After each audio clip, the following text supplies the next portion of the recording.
Good evening, folks, and welcome here live to the Netwatch Training Centre in Fenagh for what is a historic night, the inaugural Centel County Under-16 Football Championship. We have 3 games down for decision this evening. 2 of these will be live on our stream. The first of those is Carlow Colts versus Kilkenny, and of course coming up at 8:15 then we will turn our attention to Nurney-Alley versus East Hogan. We'll give you a detailed breakdown on the teams for the Carlow Colts Kilkenny game in just a couple of moments time, but I'll introduce our co-commentator for the first game here, Kevin Healy, who's involved of course with the Carlow GA games coaching team inside in Netwatch Cullen Park. But it's not too often you're in Netwatch Cullen Park, Kev. You go out and about quite a bit. It's good to be here this evening, and it's great to see this live in the flesh. Yeah, thanks Kevin. We're never really there at all. We're always on the roads, we're always out watching matches, so looks a great night, as you said already. First night of this competition starting tonight. Luckily we've got a good night. Could be a game of 2 halves with the wind that's blowing down the pitch, but looking forward to what's going to happen and coming forward anyways. Yeah, absolutely. And of course, you know, there'll be a lot of attention not just on the competition, but the Carlow Colts had a great season this year, winning the Humphrey Kelleher, I think it was, wasn't it? Yeah, they had a great season, alright. Yeah, they won the Humphrey Kelleher Cup, which is an under-15 competition this year. They had a really good competition. They went really well in it. A good journey. They started well in that game too, so kind of expect to see the same again from them tonight. They got 2 goals early in that game, so I'd say they're looking for the same kind of start again tonight too. Your work colleague, of course, Mark Daly, very much involved in that particular side, and involved here again with them this evening. So they'll surely draw a bit of attention. And I suppose the greatest endorsement you can get for a competition like this is when your neighbours come knocking on the door and I suppose look to get involved. So Kilkenny under-16s are in here this evening as well, and again a great endorsement of the competition. Yeah, it's huge. I was just talking to the 2 managers there for Kilkenny before we started tonight, and they're really looking forward to it.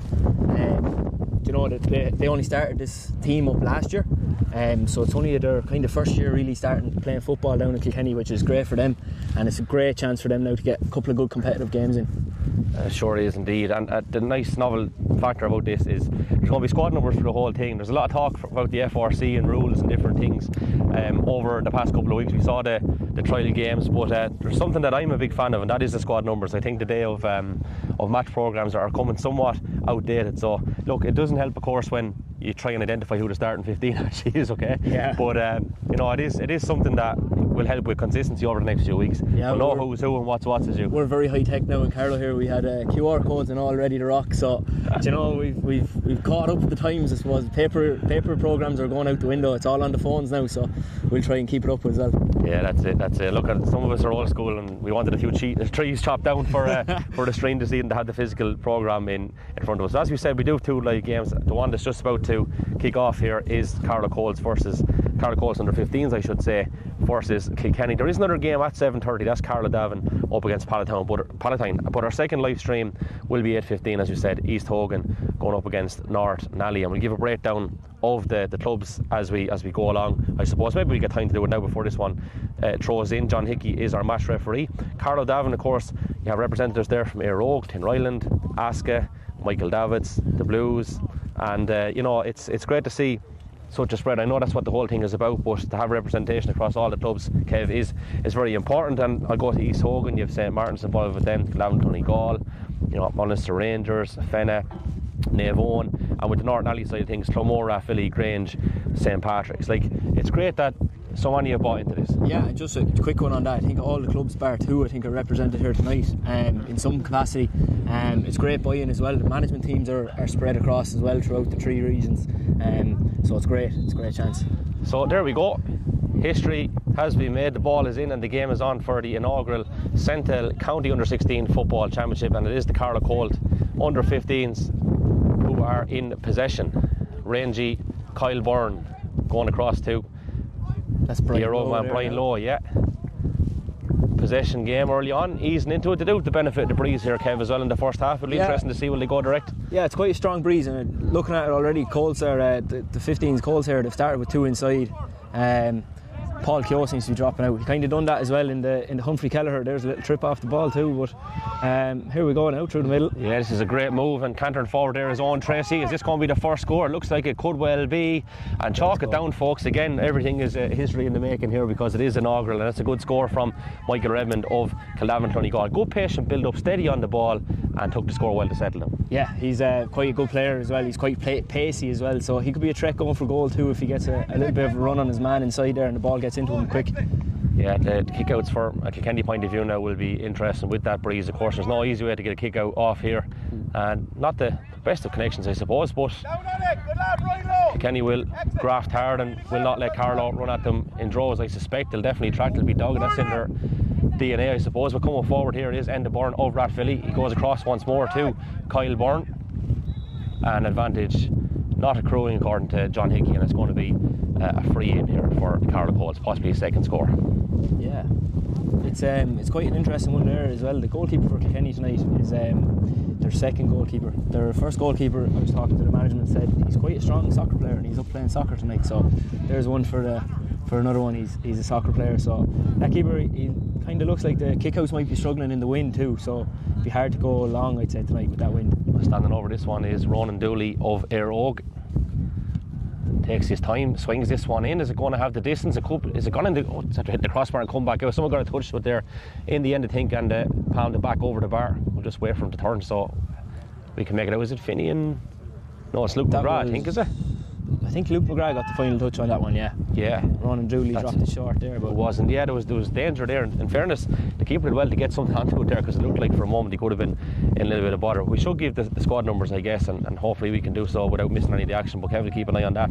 Cottle Kennedy of Éire Óg will wear 1, Brandon Nolan of Kildavan Donegal 2, Dara Casey of Éire Óg 3, Pádraig Cork and Rathvilly 4, Enda Byrne Rathvilly 5, Conor Stanley, Michael Davitt 6, Owen Tracy, Kildavan Donegal 7, Brian Lowe of Éire Óg 8, Kyle Byrne Rathvilly 9, Finney and Nolan Michael Davis 10, Ronan Dooley of Éire Óg 11, Adam Joyce, Bonus Rangers 12, wearing 13 is Alex Doyle of Bindstown Gales 14.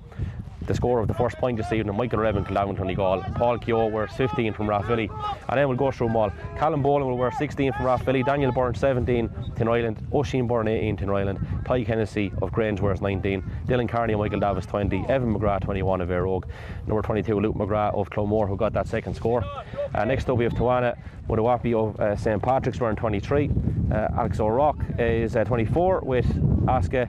25 is Conor Field and Michael Davis, 26 Callum Swain of Hanners. We come to Kilkenny in a moment, and speaking of which, they are in possession. They're trying to play a neat one up the line as David Phelan of Kilmacow, and some strong running here from the Cats, and a little bit of a subtle trip there perhaps by Oisin Byrne, leads to a free. Enough one there. Yeah, thought he might have got away with it just with the way he cut across the back of him, but it was a lovely pick up there by, I think it was the corner forward for Kilkenny. Just flicked it up along the sideline there and got the run on him. So that's a good run as well from Conor Dillon of Danes Fort. Now he's forced to go back out, and it's gone all the way to Jack Stapleton of St Martin's. Big switch on here, I think, if Kilkenny can get the heads up, because out on this side is Blake Wheeler of Pilltown. Wheeler now in possession. Over across to Owen Walpole of Bennisbridge. Jack Stapleton now. Kenny just keeping the ball wise to do so with that breeze, not forcing anything going through the hands. Can they engineer a scoring opportunity here with Jeff Dooley? Not quite. Now how quickly can Carlow break? They look like they have the legs to do so. Lovely switch there from Brian Lowe. Lots of space here, Kevin, in front of that full forward line. There's a lot of space there. There's 25 for Kilkenny there is Killian Murphy. He seems to be holding as a sweeper here. Here he is now making a tackle. Yeah, but yeah, there's a lot of space. If the Carlow Colts can get a quick ball moving forward on that pace, they could cause a lot of trouble, I'd say, going forward here with that breeze as well. Yeah, could indeed. And Carlow have been penalised there. Ronan Dooley perhaps giving that one away. I'm not quite sure for definite, but I think it might have been. Yeah, that is Ronan Dooley there at 11. He could win it back, yeah. Yeah, he's won it back. He's redeemed himself, and it could be a goal scoring opportunity now. There's a runner inside, but he's gone to Michael Redmond. Redmond back to Dooley. Dooley off the left. swinging this one in. Is it going to come in enough? I don't think so. So that's gone to the left and wide. And look, while the breeze is going down that direction, there is a slight diagonal tinge on it there. So I mean, it's not the easiest one to judge either. No, like there's having it as one thing and using it as the other. Yeah, so it's a big thing as well. Like that wind kind of blows from I suppose the corner of the Carlow Colts end all the way down to the opposite corner here at Kilkenny end. But it's quite a tough one. It's probably going to suit a right-footed kicker this first half for Carlow Colts, and that left footers they want to just work on getting it off that near post from that right hand side if they're kicking it from there. So could see some great scores. I could see some just come short ball, drop short, and some misses too that could kill them in the end. So we'll have to wait and see. That is the joys. But it was a good kick out that time from Sheridan. He found Conor Tynan. Carlow have since turned it back over, and Conor Stanley takes a solo and says, I need to go back the way here to go forward. And now they have time on the ball. Not too much anymore, mind you, because Kenny are tracking. Here's Dooley again. He's been very prominent in the early stages of this one.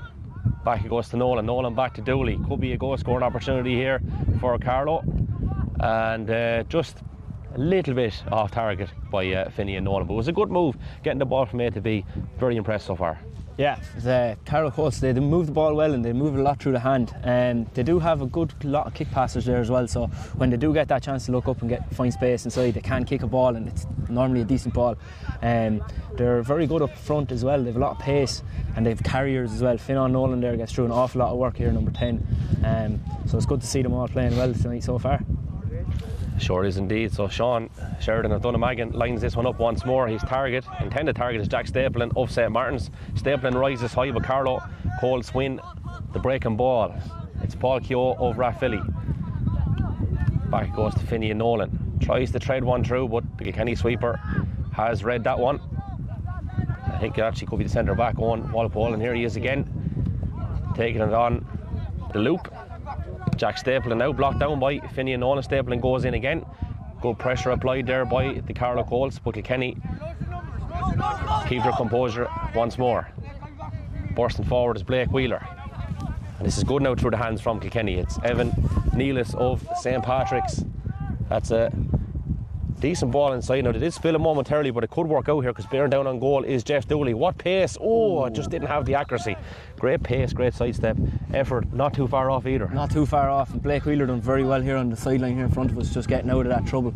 A lot of calls committed there to kind of blocking them off, and between short little hand passes they got away from them and gave him a good chance there to get a goal, and unfortunate with the miss. Yeah, unfortunate indeed. Kilkenny, I'll go through it's actually quite an extensive squad, so maybe we'll hold forth on that for a moment, but it's great to see so many involved from a development point of view on their side of things, as well as Carlow break out of their own half back line. Kilkenny tackling well though. It's really good tackling in fact by Harry Antonezza of Great Namana.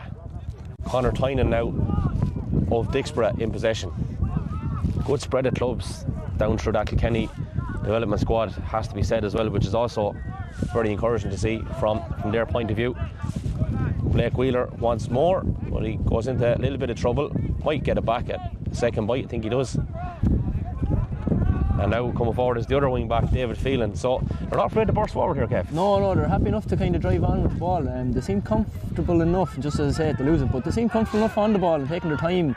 And they don't mind carrying 2 tackles. Now this is Carlow breaking quick here, so we'll see how this happens. Yeah, calls of 15. I don't know if you want to give too much or too little away on that particular call, but a direct ball seemed to be very much in line with what that instruction was. Yeah, they're playing again with the wind, and they're fairly packing out defence, putting 13 behind the ball here, so we'll see what happens. But maybe in the second half we might see what 15 actually means. I'd say it's a lot of ball through the hand, maybe an early ball into the corners too for them. So this is good from Kilkenny. Thundering forward there was Darragh Lyons of Donegal, but again Carlow hold firm in defence, and bursting out there is, I think it's Brandon Nolan. That is Brandon, yeah. Yeah, Brandon over to Owen Tracy. This is good, sensible football at the minute from the Carlow Colts, and there is a runner out to our near side here, which is Finney and Nolan. Ronan Dooley on the ball again. This guy very, very calm, very, very composed. Back it goes to Enda Byrne. And again there's a runner on inside. You can see what the attempt is. It might still work out. High ball is dangerous still, but doing well there, in fairness, was Killian Murphy of Great Namana. Of course, wouldn't be too far away from here. But the spread of clubs across both is great to see. It's really encouraging. It's what the whole thing is about too, isn't it? Yeah, it's huge for Kilkenny's football. And down there, they were talking to us beforehand. I was chatting with Owen Hennessy there and Pat Nolan. They're kind of been tasked, I suppose, with getting football going in Kilkenny, and they've done very well. This will be their first team, I suppose, to start kicking football as a county team. So, you know, it's great to see. There's 33 lads on a panel here with a lot of spread of clubs. So it's great to see. And some of those that you name out there are quite prominent senior clubs as well, and you know, clubs of great heritage. You have Bennettsbridge down there, for example, James Stevens, Dixborough, Loughlin Gales. Yeah, you have Mulnavat there as well, which are last year's champions, I think, were there. So yeah, Thomastown in the senior final this week, of course, as well, so in the hurling front. So yeah, a nice mix. It has to be said, and good to see everyone getting on board. But Carlow, in fairness, I don't have possession stats here. We're not that advanced. I have to say, Kev. I have to get my stats going at half time. Yeah, but Carlow definitely do look like they're dominating possession, but not quite making a count on the scoreboard at the minute. They might get another one here now, though, as we said, because sending that one in is Paul Keogh, and that one has gone to the left and wide. So I think that's perhaps a couple of wides for Carlow at this stage, and that goal scoring opportunity for Kilkenny. Yeah, miss as well. So just a couple of points on the board. Like, you know, there's only 2 points on the board with that strong breeze. Carlow will probably might be ruining a few of them chances if Kilkenny get going in the second half with the breeze. They seem to be quite quick as well. So it's a good match so far, I think. Good comparisons there. Like, their matchups are quite good as well. So we'll have to wait and see what happens now. Yeah, all will be revealed. Long ball sent out by Sean Sheridan, and picking up that break was Kyle Byrne. Byrne back to Ronan Dooley. Takes two solos. Might have a go from here, sending it in. That looks good. That's a great score from Ronan Dooley. Yeah, that's a fantastic score from Ronan Dooley. He's left foot and right foot. He's a very, very good player with the ball. So, like you said earlier on, Kevin, he's very confident on the ball and he's calm. He nearly knows what he's going to do with it when he gets it in his hand, and he can take 4 or 5. Like playing chess, not checkers. Yeah, his first instinct is to get his head up and see what's going on. Like, that's a really good sign of a good footballer. You know what I mean? At centre forward, particularly a pivotal position where you make the play. Like, so, yeah, he's definitely had a very good start here. Sean Sheridan will resume things again. 3 points to the Carlow Colts, and Kilkenny yet to get off the mark. Again, it's Wheeler on the breaking ball. He's thundering forward once more. Solos off the left, hops with the right, and hand passes with the left as well. This guy has plenty about him. Jack Stapleton, fist and one inside. It's a loose ball though, and coming out with it is Brandon Nolan. He wins a free. John Hickey says for a pullback. So Carlow have men left and right here. I'm sure they'll want to move the ball quick again, especially with this breeze here in the Netwash Training Centre in Fenagh. Bursting out is Dara Casey of Aero. Lovely first time direct ball. Luke McGrath unlucky from is right out there. in front. Yeah, he did everything right. Just again, the breeze, the bounce. Sometimes it's hard to judge, I'd say, when it's coming in, because the ground is still skiddy, like, so the ball will slip off that, and if it's coming in with pace at all, it'll catch a player out here. So that's a good interception there, in fairness, from Conor Stanley, and he goes off on a long bust and run, but well tracked by Conor Dillon of Danesfort. Stanley gets another bite at it, and Carlow Colts come forward once more. They'll probably have to come down this left side. I'd be thinking they might have to, but there is a nice novelty to these games where they make up their own mind and decide what they want to do, and often it works out, and the sensible instruction isn't always the right one. This is the great thing about under 16 championships, that they're not afraid to try things, you know. No, and a lot of these lads have been very comfortable on their own club teams as well. They might be kind of ball carriers as well, so they're well used to carrying ball and going forward and carrying it 30-40 yards up the pitch, so they're well confident to take on the ball themselves. Okay, so we're going to have a bit of a stoppage here. I think possibly a bit of a knock picked up by Jack Stapleton of Kilkenny, but no, you're right, and it's footballers these days, especially at this grade, I think more often than not, the likes of this grade is more enjoyable than some of the senior stuff we see, because there is a novelty to it. There is what does Brawley say, a sense of adventure. Yeah.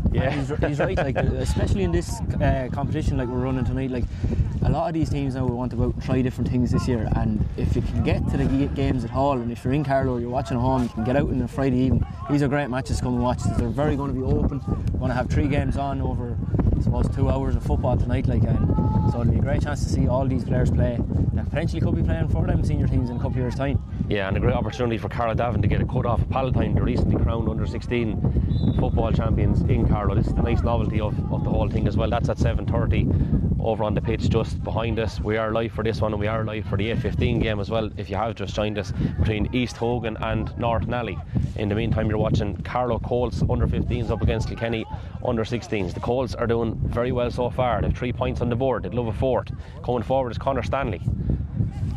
They're taking their time. They want to get the right option off for scoring, that is, and up comes Owen Tracy, and again it's gone off to the left. I think there's at least possibly 3 wides there, and look, as we said, it's a breeze that favours the Colts, but it's not just, you know, a straightforward down the pitch type of breeze. There's a bit of a diagonal swerve on it. No, it's not straightforward, and I think maybe David gave that score. I'm not 100% sure. We'll have to check it out, but it looked like he was writing something down. But yeah, you're right. I didn't think he did. I thought the umpire The flagged big it thing wide. there with Carlow is, though, to Kevin, just to point it out, is they're taking all their scores from inside that scoring zone, or I suppose the perceived scoring zone, inside that D or around it. So they're working the ball in nicely and getting in the gaps between Kilkenny's defence there. So it'll be nice to see how they get on against the breeze too. You know, it's going to be a different second half too. Sure will. Sean Sheridan, he's been pretty good on the kickouts. After the first one, he's been pretty good, but look, Carlow have done well to win that one. Brian Lowe hands it in. Ronan Dooley, can he score a goal here for the Colts? It's gone over the bar. It was a great effort from Dooley. He blazed it over. You can see what he was trying to do, but again, it's another score. They're trying to make their, I suppose, possession dominance count on the scoreboard. They have been dominant in possession, but still, there's only 4 points in it. Yeah, there is only 4 points, and that's kind of what we expect to see from Carlow Colts tonight and over the next couple of weeks, is that Brian Lowe catching the ball and Ronan Dooley there, or Michael Redmond at full forward, they're running off him and going straight for the black spot. We'll see probably a lot of that over the next couple of weeks when we watch these lads play. It's a clever kick out again from Sheridan. He picks out Amir Zoe from Rail Yard, and like Rail Yard have been a serious club in Kilkenny as well. It was great to see them with a couple of lads there's more than a couple actually, there's 3 or 4 listed among the entire panel there. They played in Carlow adult football leagues for a long time as well, so did it. But this is all about the joint effort of Kilkenny here this evening, and indeed Carlow, but from the Kilkenny perspective, I suppose, just focusing on it for a moment. Fisting that one forward was Evan Neelis, and the intended target was Darragh Lyons. It just didn't work out, and again Carlow come to under now. Good, I suppose, purposeful play from Conor Stanley. He really does burst out when he turns it over, doesn't he? He likes to carry that ball direct, and I think that's coming from I think he plays a bit of rugby in the background there, so you know, he has that direct running from that. Oh, that's a good goal. Yeah, it was a bit of physicality from Kenny, which is, you know, it's good to see there. Firstly, centre forward Jack Stable, and then Wheeler winning the line ball, and Carlow standing for him as well, getting on with it, which is also good to see. Yeah, Sign of the breeze, there's the flag going off. Won't go down too easy to Carlow lads anyways. No, I wouldn't have thought so. I wouldn't have thought so. Here's Stanley now again, getting stuck in there. It is tough conditions. You said at least it's not raining, but look, there is a significant breeze, and it is soft underfoot, Kev, as you've said there, as David Phelan bursts forward. The man from Kilmacow goes across to Dara O'Neill. There's Brian again with a big tackle there in his own 45, winning that ball back. The most underrated skill in football, and it's not talked about enough. In all the, I suppose, the era of blanket defences and stuff like that, a lot of it was, in my view, just to cover up, you know, poor tackling. But we've seen really good tackling here so far, which is great to see. Yeah, there's been some great tackles, and you know, it's definitely something that maybe these rules in the FRC decide what comes in and what doesn't. But it's something that you might see more of now with the 3 and 3. Yeah. You know, it'll I suppose you can't really hide then if the ball comes in quick. So might promote that one-on-one defending again. Effort sent in there from Mike Redmond, but it's gone to the right and wide. They do team up quite well, don't they, Ron Dooley and Redmond? They kind of look for each other there the whole time. Yeah. Sync. They definitely do look for each other. They nearly work off the same hymn sheet sometimes as well. They're very confident in each other's ability to catch a ball, turn and take on a man, and find each other with 1-2s as well. So they're both quite good at that. And with Ronan Dooley playing outside, you know, he can pick out the passes as we've seen already tonight. And Michael Redmond has the pace to get onto any kind of ball too. So it'll be interesting. Interesting indeed. So also what is interesting is that there is 14 Kilkenny players inside their own half. Now look, again, the breeze is something to do with that, but they're just keen to get possession, which they have done with David Phelan.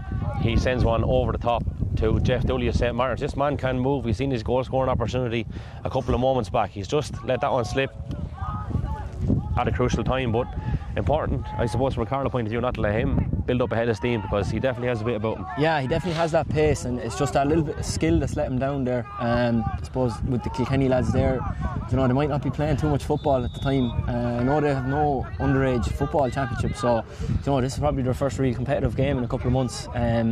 So skills might be a little bit lacking tonight, but over the next couple of weeks we could see a different Kilkenny side again. Yeah, that's it. Look, as the weeks go on, teams will improve. As you say, with the more matches and all that. So Finn on, Nolan on the near side here. If Carlow can get the head up, he might well get it now off Ronan Dooley. He does indeed. Dooley is making another run for him again. It's always said that the person who's just giving off the ball is the most dangerous, because defences can switch off. Work out for Finn on here. It will indeed. Can the Colts round this one off with a score? In it goes again.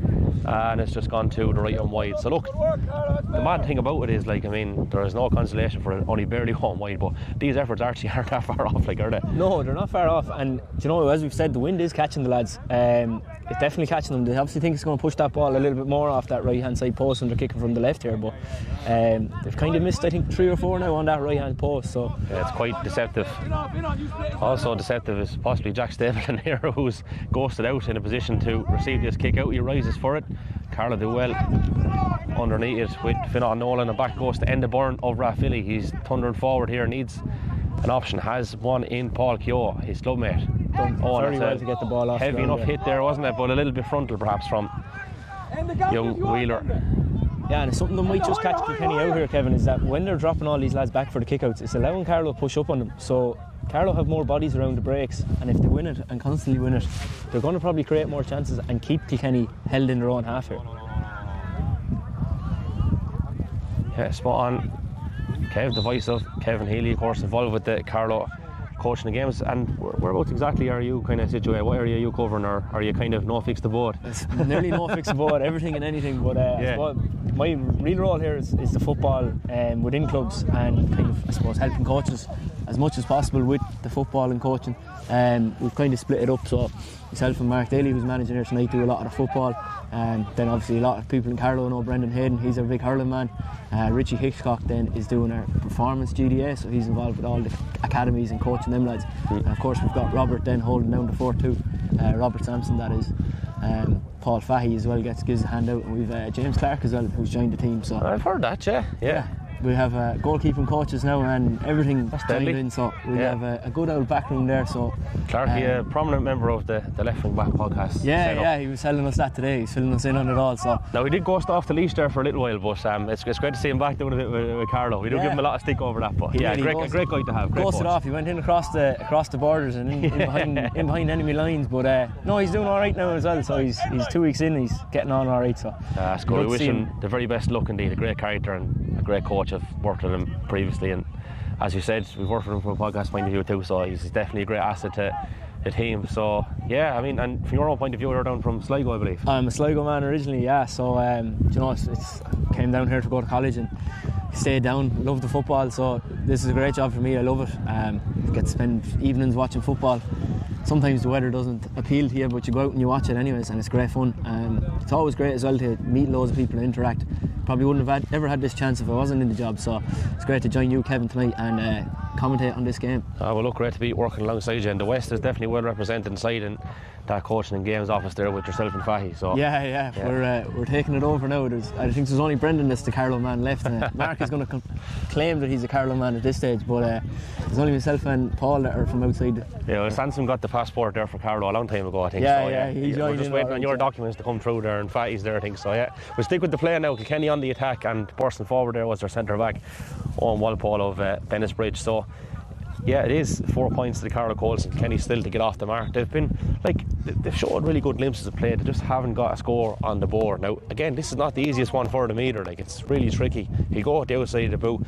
I would suggest that probably was the right option to go at the outside, but he just kind of judged it wrong there. Just judged it wrong, and I was kind of thinking there maybe it's not a right footer's kick, but Yeah, I suppose that's the other thing, isn't it? Yeah, if you had the left footer there. He had a left footer there, but even, I suppose, the position was hard to kick from, and he could have looked short, but he seemed confident in his own ability there, kicking outside the right foot, so we'll have to keep an eye on him. He's a big man too, he could be a prominent figure in the second half to go a long ball to him. So yeah, good to have a target man like that. Yeah. Every team needs it, in my opinion. Yeah, definitely good to have a target man.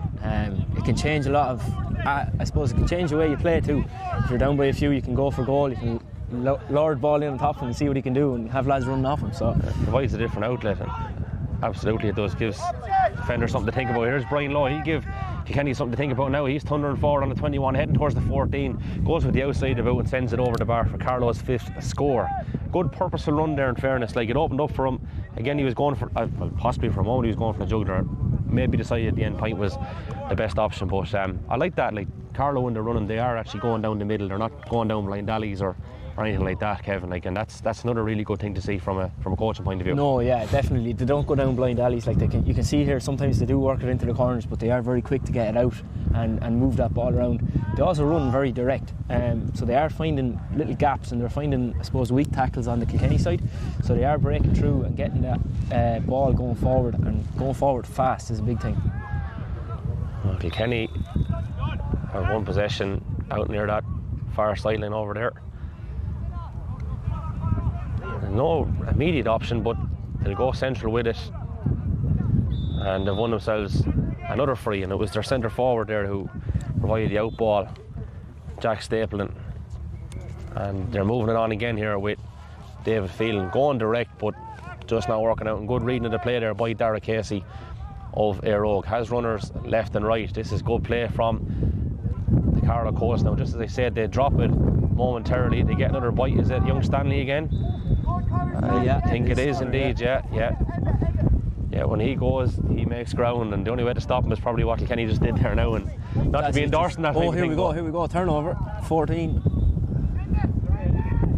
Is there a goal scoring opportunity here for Kilkenny? There may well be. If they can engineer, they'll settle for a point to get on the board. That's a lovely little dummy there by the full forward, Darragh Lyons. He's thundering through. He's making serious inroads, but he'll have to come back out here in order for Kilkenny to try and engineer an effort at the post, and that's a good credit to Carlow Coles for defending well too. But they keep the ball, Kilkenny. They're looking over towards that left hand side as we view from the camera here on the live stream, working it back in again, but it's a great hand, I have to say, there from Carlow's wing back. I think it was Owen Tracy that got a fist of that. Kilkenny get another bite at it here, but again Carlow get a tackle in, pick it up and win themselves a free out. John Hickey's going to give them the advantage. It's a good advantage, but then they get fouled again. Really good defending from Carlow. Really good there, yeah. They just turned over that ball. I didn't really see how it got turned over, but the full forward nipped in there and went towards the goal.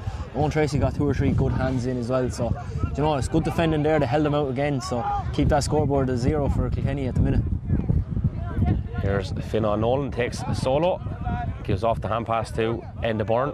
Owen just stumbling there momentarily was Ronan Dooley, and Kilkenny looked to capitalise. Getting a boot to that was Harry Antonezza there from Great Namana. Slight nudge in the back, I would suggest, by Dara Casey on Darragh Lyons. Yeah, Dara Casey there, I think he's playing a full back, and I know for his size he's probably not too big of a prominent man, but he's definitely a very, very tenacious defender, and will not matter how big or small the man he's marking is, he will give a good job on him. That was a good tackle there from Ronan Dooley as well. We're in 11 and coming back to give his defence a dig out on possession now again, and Carlow just looked to establish dominance once more, moving the ball a little bit quicker this time, but I think the pop is just going to evade Luke McGrath, and that indeed it does, and Kilkenny take it back up here with their wing back Enda Byrne, or not Enda Byrne, he's on the Carlow side of course, Blake Wheeler I should say. Owen Walpole, and intercepted again. That's super there from the aforementioned Enda Byrne, and in goes Luke McGrath. Kilkenny going in numbers. McGrath does well to come out with possession and wins his free, and little bit light on bodies inside the Carlow 45 there at the minute. Plenty of Kilkenny jerseys, and Carlow have had to go back, and look, that's a sensible thing until they get back into position here where they can actually engineer a decent scoring opportunity. Yeah, that's it. Like, Carlow lads just there seem to be catching their breath a little bit. They've done an awful lot of running off the ball and on the ball, so maybe getting that minute of break just to hold up the ball and see how it is. It's obviously just near half time as well, so they're going to try to keep the ball here, I'd say. Yeah, trying to get back in, rejig. It's been a decent half. Okay, they've missed a few indeed, Carlow Coles, but they're still dominating on the scoreboard. Kilkenny will have, I'm going to call it a benefit of a breeze, even if it's not a full benefit. It's more of a benefit than what Kilkenny currently have at the minute, right? So, you know, that's something that will have a factor, I would say, in the second half. But can Carlow get one more score, at least before the interval? Ronan Dooley going lateral this time to Michael Redmond of Callavan, Clonegall. Dooley, the road man again. Just a spot here now. Brian Lowe has gone in on the edge of the square, and big man's followed him in, so they might have been trying to look to go into this corner here and try and put a ball on top of Brian, but it's obviously just been turned over here, so Kilkenny are going to try to come away with it. Yeah, and they just about, I thought we were going to get away with it there, but it got away on Killian Murphy to see what they were trying to do, and then the Burn will get Carlow Coles going here right in front of us once more. Goes route one inside. Kilkenny have bodies back there and they win it, and that indeed is the last action of the first half of this Centel Under 16 Carlow County Under 16 Football Championship. Just to give it its proper title, I said Under 16 there twice, but just to make sure that everyone is aware that, you know, it is an Under 16 grade. The Coles are Under 15s, of course, but they're holding their own here, more than holding their own, and have a 5-point lead at the interval. So decent first half so far. Yeah, very good first decent half. Game so far, I should say. Very good game so far. Just checking there with John, I think he said it's 6 points there for Carlow. We must have missed one of that wide ball that was waved wide, that effort, that, the bar, so. Yeah. No, a very good half from Carlow and from Kilkenny, really. The Carlow lads, yeah, they are the year younger, but they have the experience over Kilkenny at the minute with playing more football. They are holding their own, and they should be doing well to hold their own, I'd say, throughout this competition. Our statsman Paul Fahey is informed us that it is indeed, you're right, all you GDS stick together. Oh, we do. We hold each other's backs. 6 points, 6 points indeed it is. Now, I actually can't recall just from memory who actually hit that effort, and statsman Paul has come up with the goods once more. So it was Owen Tracy, yeah, who got that other one. We did have a Sports and Stewards inquiry over it at the start. I think the umpire may have waved the wide. We'll see it back in the video afterwards, but that indeed is the last start to the first half. So we're going to take a bit of a break here, and we'll return with the second half action very, very shortly indeed. So do stay with us.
off. Yeah.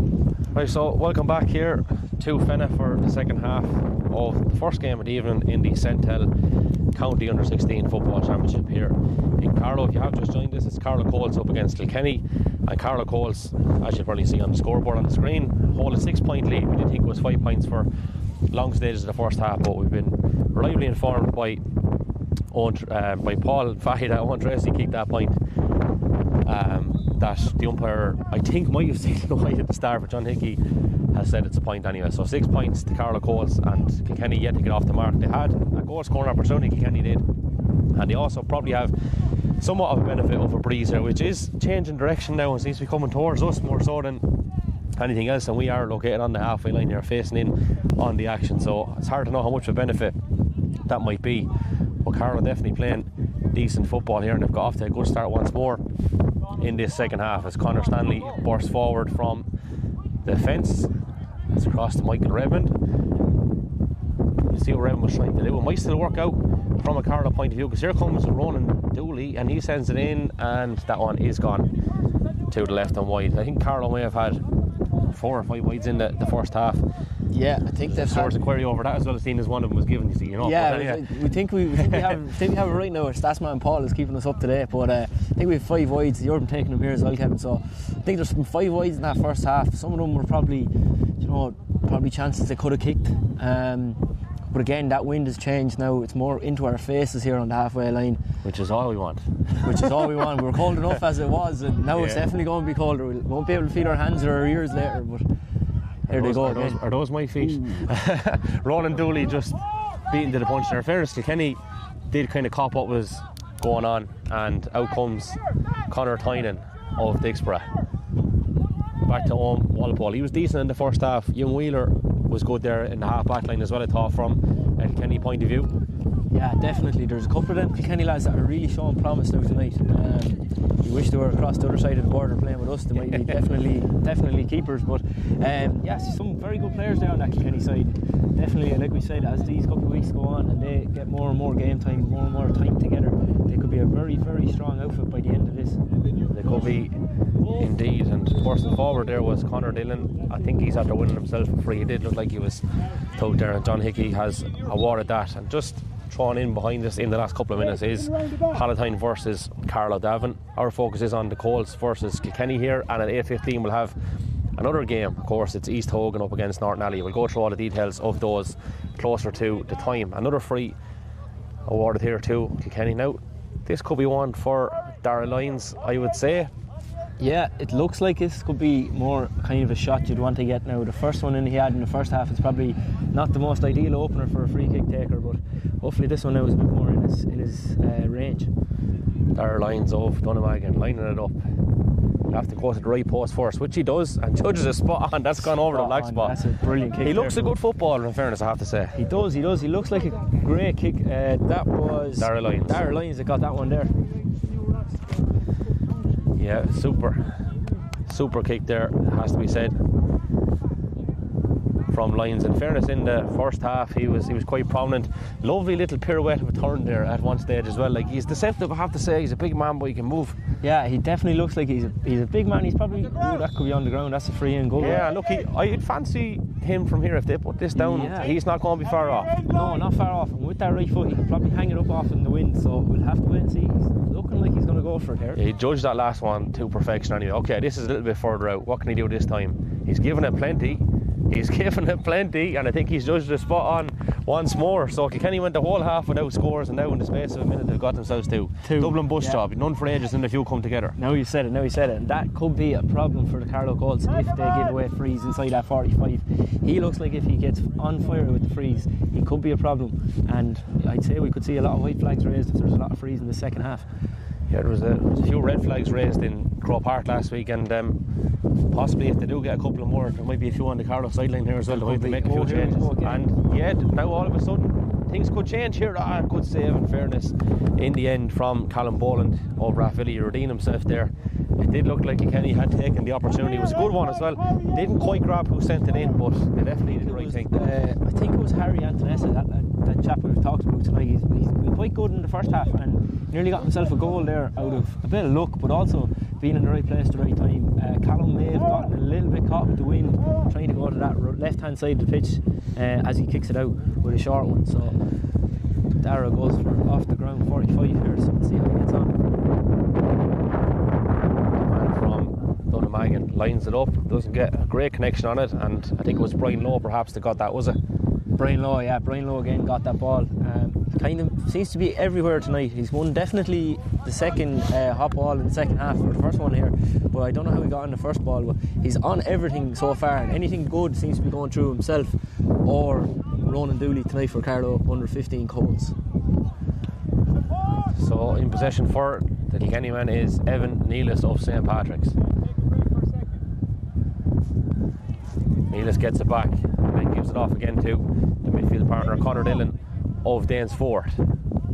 Across it comes, well read there, it has to be said, by the Colts, and Brian Lowe of Éireog. Lovely little 1-2 with Finan Nolan, and a nice little direct ball in towards Michael Redmond. Shown well and hands it off back to Nolan. Goal scoring opportunity here. Lowe just let it slip at the crucial moment. Will he get a second bite out of Kilkenny back their numbers and they win themselves a free? Dog it there in defence. Good move initially by the Carlow men, but it just broke down. Yeah, great move, and again Brian Lowe just let down with his handling just at the last second, just when he needed it to really pay off for him. But again, great run straight up the middle. You can see probably what Carlow are going to try and do in the second half, so leave the three lads up top, and here we have one. Gone out to the left and wide. I think it's three wides from Kilkenny point of view, but look, a 4-point game. Kilkenny have pace, they have danger, and you know, it wouldn't surprise me to see the like of a Jeff Dooley popping up once more and having a go on goal. Like, he wasn't far off in the first half, and definitely they have a little bit more about them. They're settled for this one. Definitely, they seem to have just come out in the second half now, settled down, and they know kind of what they're doing. So we can see here's a kick out call now. We could definitely see that Kilkenny side come into their own here now in the second half. To get just a little bit more confident, another score or two, bring it back to a 2-point game or 3-point game. It could be a different outfit now again. Well, indeed. So we kick out fairness into that breeze by Callum Ball, and a well gathered by Brian Lowe. It's got a runner here in Kyle Byrne. Byrne fisted forward. Carlow building from the back. Doing well there was Brandon Nolan. Handing it off to Kyle Byrne. In there is Oisin Byrne of Tinryland. Can they get a shot off here? They're patient, they're forced to do so. Kilkenny back in numbers. Here's Ronan Dooley, had a very good first half, the old man. And Kilkenny have read that one like a book, and it is the will-o'-the-wisp type fella here, Jeff Dooley, bursting forward. Serious pace, sends one over the top.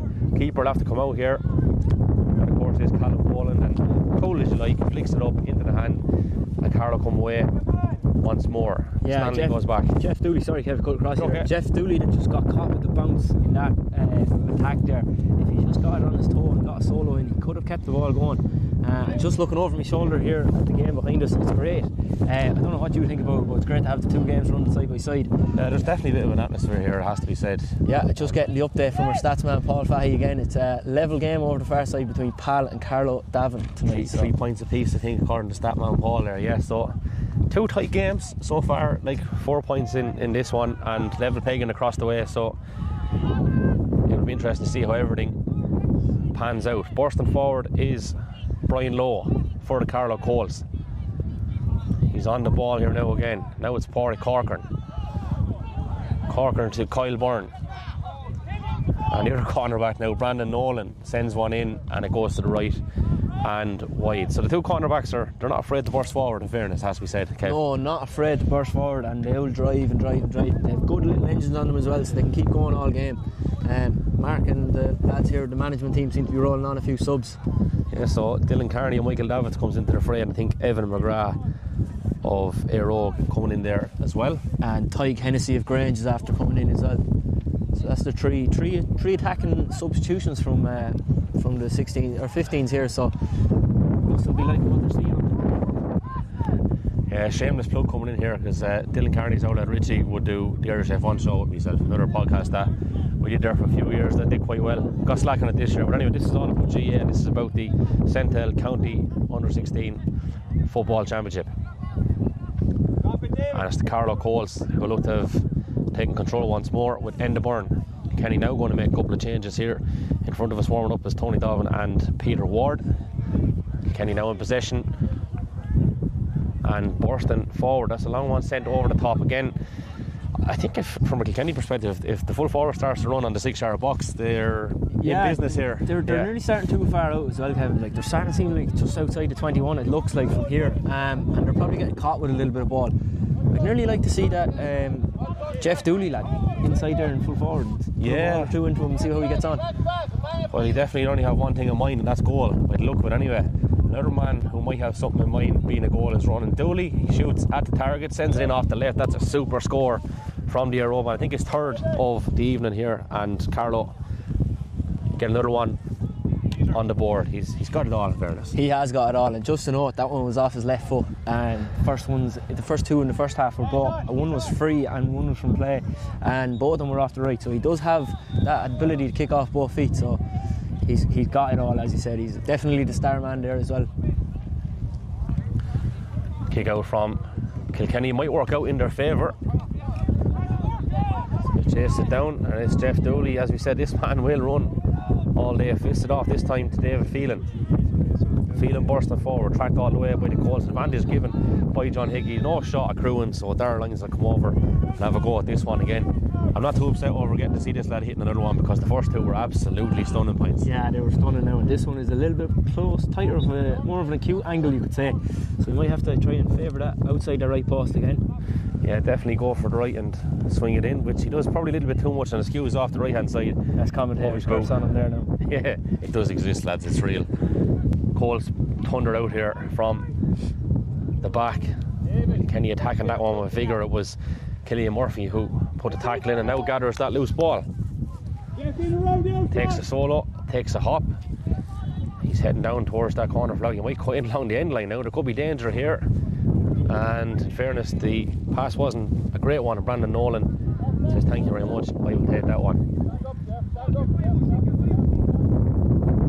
So Carlow looking to re-establish themselves in this one, but Dooley of Kilkenny won't let that happen too handy anyway. He's been very, very busy in this one. David Phelan of Kilmacow has come into it in the second half as well. Here he is, burst inside a number of Coles bodies back there, but they may not get a shot off. They're set up quite well, the Coles. Will they get one off at this stage? They could indeed. It's dangerous, but good hand going in there in the end. They'll get another bite at it again, Kilkenny, and sending in there was the centre forward. That was Jack Stapleton. Not a great effort, it has to be said, and got out to the right and wide. Probably right to have a go, just the technique. Might you just let him down? Just let him down, yeah. Carlow seems to be packing out that defence. There's a lot of bodies back there inside the scoring zone, or what's known as the scoring zone, and blocking up that D all the time. They seem to be dropping about, it looks like 13 lads behind the ball here trying to hold out. Don't know if it's the right way to go with the breeze and try and keep away the freeze, but look, it's been quite an open game overall. Kenny probably a little bit unfortunate on some things, so it's great to see all this football happening and going as well as it is tonight. 43 minutes on the clock, so Carlow still in charge, but scores have kind of dried up. Kenny definitely coming into it though in this second half, and they've sent the direct ball in. Now this could be dangerous from a Carlow Coles point of view. Kenny just can't get the ball to hand at the minute, and it's heavy tackling there by Conor Stanley, and I think it possibly has gone out for a 45. Yeah, it looks like it's gone out for 45. I think David's going to be looking at this one on his own. I think his umpire's gone looking for a football behind the goals there, so great eyesight there from him to spot that one. And a quick one taken by Darragh Lyons. Lyons back to Conor Dillon. Switch ball probably needed here from a Kilkenny point of view, or will Lyons have a go? Maybe he'll play a little 1-2. I think he was attempting to do so. He might still get it back here and possibly tug there, but they get away with it. There, maybe, but they've got away with one. And bursting forward, here are the Carlow Coles. This is Ty Hennessy of Grange. Direct ball sent inside towards Dylan Carney. He's nudged there and wins himself a free. Looking for an out ball. He's telling him to let it down, is he? Yeah, I think Ronan Dooley's going to come over and hit it. I think it might be just Ronan might just have that little bit more of a composure on this free, just to find the right ball here, keep the ball, I'd say, more so than anything. Yeah, and Carney goes for the quick one again and gets and gives it back to Ronan Dooley. So that's a good play, has to be said, from Dooley and Carney teaming up well. They need to probably come back out around here now. It's the only thing, and that indeed they do. Sensible play here from the Carlow Coles. Michael Redmond sends it in off the left, but he just had to force it. You can see what he was trying. Again, the instep was the way to go there, and possibly maybe better judgment of the range might be another factor, especially with that breeze. Yeah, a little one, and that breeze seems to just have stiffened up a little bit here now again, out here in Netwatch Centre of Excellence, Fenna. So it's probably making it a little bit more challenging on the field to try and pick the right kind of shot, the right shot selection that you're going to need to take. So it's going to be a little bit more tougher. It is still blowing across the field, but it's a lot tougher now kicking into either end, I suppose. John Hickey awards the free to Kilkenny, which Owen Walpole will take. He sent it down towards David Phelan. Phelan of Kilmacow to Conor Dillon. Dillon goes back again to Walpole of Bennisbridge. Kilkenny working it through the hands here. Definitely playing a lot better in the second half. Can they engineer another score here? Carlow getting back their numbers. They make life very difficult for Kilkenny to get scores, but possibly just a little bit too robust on that occasion. And Lyons, well, you fancy him from here. Yeah, you have to fancy him from this one. I know the last one didn't go as well, but it's probably more of an acute angle. This one seems to be a bit more like his first two that he got. Lyons sends it in. I'd say it's just about going to come in as well. The umpire says yes, so that's Lyons' third score. It's Kilkenny's third score, of course, as well, and Carlow with a tally of 7, isn't it?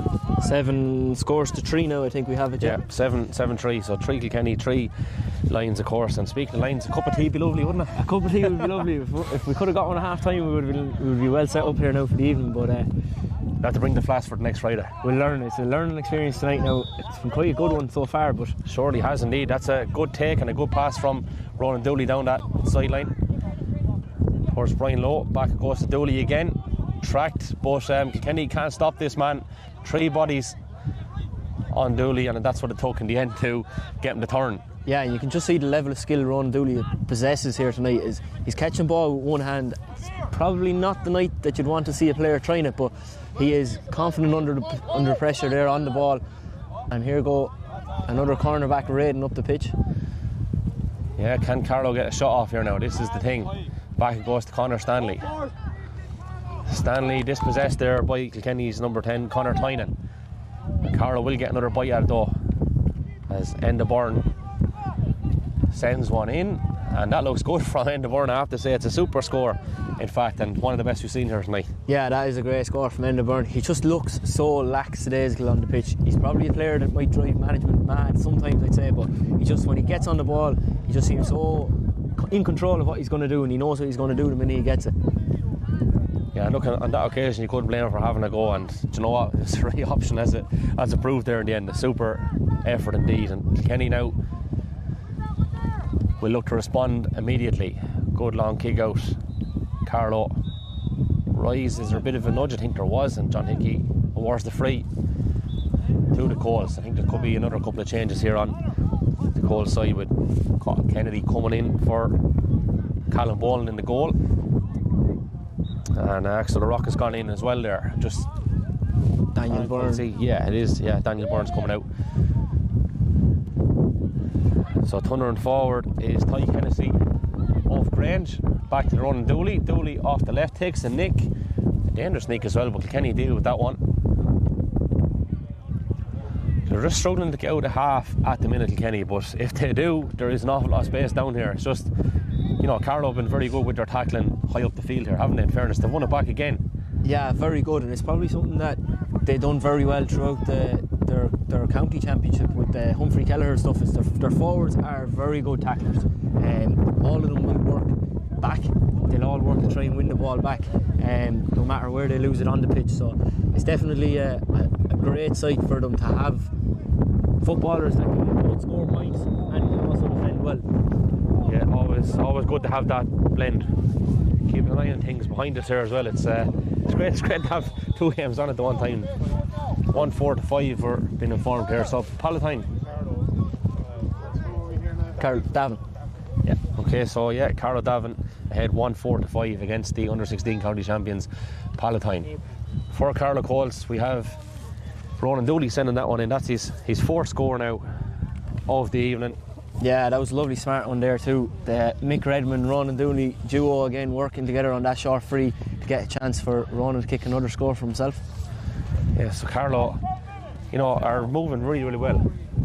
9 points to 3. That's what we have. Yeah. Yep. Get our statsman Paul to work on that. Statsman Paul is working it all out here with his high-tech pen and paper beside us here. Oh, sending that one in beautifully there was Michael Redmond off Kildavin Cloney-Gall. That's a super goal. Super goal, and it's going to be something that all the other teams are going to want to look out for is when they turn over kickouts, when the Colts turn over kickouts, they will go straight for the black spot every time. We've seen it already. They've been unlucky in a couple of chances in the first half and so far in the second half, but that's the one there that's rattled the net. And there's a lot to be said for that rootless streak as well. So now Kilkenny have mountain to climb once more. Looked like they were edging their way into it, but things have changed dramatically in the last couple of minutes. But can they ease back into it once more? It's their centre forward Jack Stapleton. He chips one inside, asking a good bit there, has to be said, of Oisin Byrne. And Carlow win themselves a free out. So we are, I suppose, into... We've the last 10 minutes here going. Yeah, the last 10 indeed, and it's after flying by, you have to say, and it's been a really enjoyable start to this Centel Under-16 County Championship. Yeah, it's been quite an enjoyable night so far. It's been probably a very busy week for us getting it all organised, but to see it all come to fruition and see it here on the pitches in Centre of Excellence, it's actually great to see it. And to see all these teams and all the people, actually, it's very surprising just to see how many people are out here tonight. Yeah, there really is a great crowd here, isn't there, to see it, which, again, it's a sign of the effort that's gone in and a sign of the fair that's on here. And again, that's a sweet effort going in from Redmond, but it's just gone wide. I guess that's the one thing from Carlow's point of view to work on during the week is possibly a little bit of shooting. Again, in fairness, it's not that they haven't worked on it. The wind is playing a big factor here, but... Yeah, and look, I suppose they're probably their first time together since maybe somewhere through the summer. I think nearly August was when they played that Humphrey Kelleher final, so they haven't been together as a team since then. They met up, I think, Wednesday night. From my little bit of background with the lads, they've met up Wednesday night to have a little bit of a kick around, but really this is their first real game again since that final. So with their clubs, they don't play with each other every week in, week out, so it's probably the first night getting together again. So it's good, still a good performance from them so far. I think you're right though, maybe a little bit on the shooting, figuring out Fenna's wind again might help them. Do you know what? Whoever can figure out Fenna's wind, fair play to them. Fair play to them, because I tell you they'll be winning an awful lot of games if they do figure it out. Absolutely.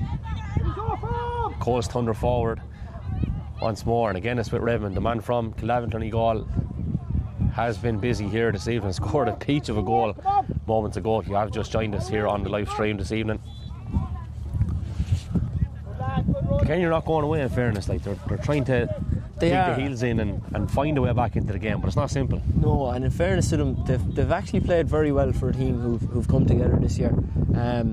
They're very confident to kind of settle on the ball. Okay, some things haven't gone their way tonight, but on another night they could have got a goal early in the game. It could have been a different start for them. They're definitely making an effort at it. They're making a game of it, as I say. Luke Dobbin from Bennettsbridge is going to enter the fray here, I think, for Kilkenny.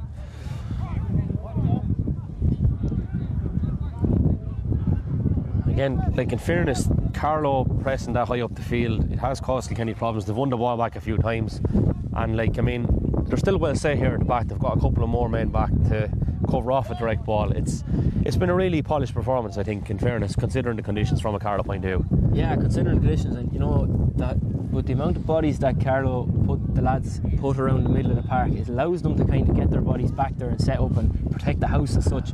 That wind is going to cause a problem. Here's a good kick in. Yeah, rangy effort going in from the rangy midfielder Conor Dillon. It just didn't work out.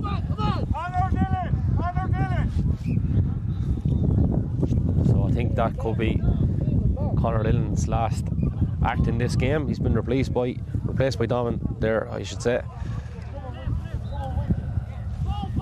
As we enter the last few minutes here now at this stage, Kev. So, look, as we said, there's been a lot to admire from a Carlow Colts point of view. Ronan Dooley's is playing centre forward. Michael Redmond's goal. Connor Stanley bursting out from the back.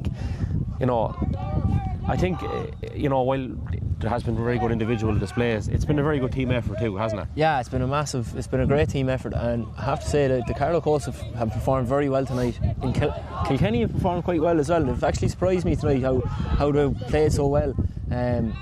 But as you said there's some very good individual performances from a couple of lads on both teams. Darragh Lyons has played very well in the second half. Yeah, he definitely has. As good a free taker as you see, really, isn't he? Like, I mean, he's able to judge that breeze there. Yeah, they've moved. Superbly. Looks like they've moved him out to midfield now, try to get a bit of a bigger body around for kickouts and maybe try and win a few balls. But we're probably just looking there to see the other score in the other game. I think it's 6 points to 1-6 Carlow Davin 2. So again, another tight game going on. There's a dangerous one sent in. It's nearly gone to the back of the net. It just didn't work out there. In the end, didn't actually quite catch who sent that one in, but it definitely was a dangerous one. No, I didn't see. I think it might have been Dylan Kearney over there on the far side, but wasn't actually sure who got it. There's that man Paul, check it out for us anyway. The star of the show here tonight. Yeah, he's keeping us busy. He sure is indeed. So 1-6 to 3 points here for. Is it 6 points Palatine and 1-6 Carlow Davin at half time? Yeah, so definitely tight over on the other pitch.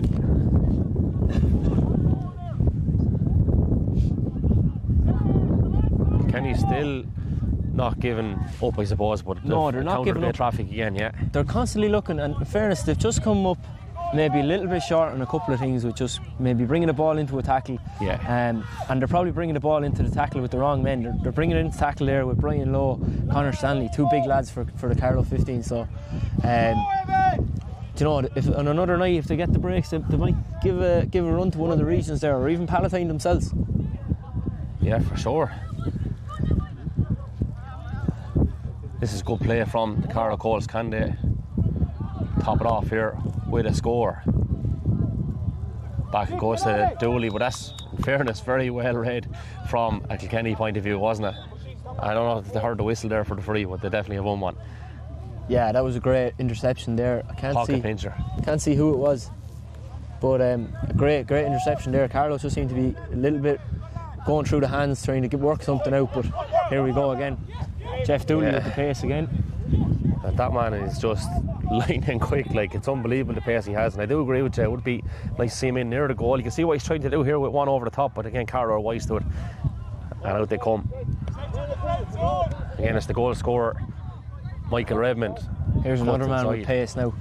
Oh, and thought there could have been a bit of a collision there, but the pace got him out of trouble there. End of burn. Takes a hop, takes a solo. Switch ball on here. That's a rock. The Aska man thundering forward. Lovely sidestep. Will he have a go? Yes, he will. That's a decent effort as well. That's a great score, I have to say. Great score. Yeah, that's a great score from Axel there. He came on, I think, just after half time, but he's been doing a lot of work up and down this side again, and a great footballer. I think a great soccer player too, but hopefully we'll keep him playing with the Carlow Colts, because he definitely has something there.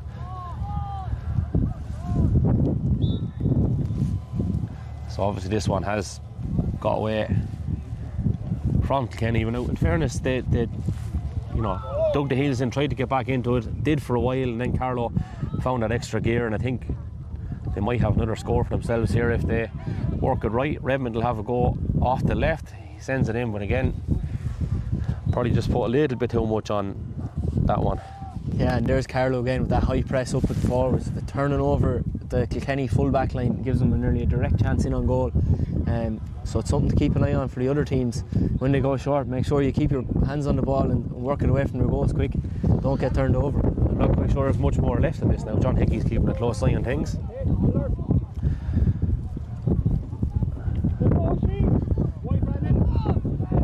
Yeah, well read there, in fairness, has to be said by Oisin Byrne.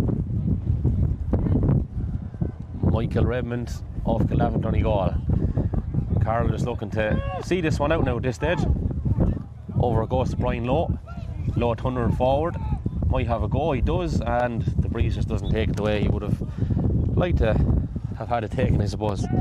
No, and you know what, Brian Lowe, he probably deserves a score there tonight because he's been playing very well for Carlow Colts tonight. Probably one of the standout performances, I'd say, for the night.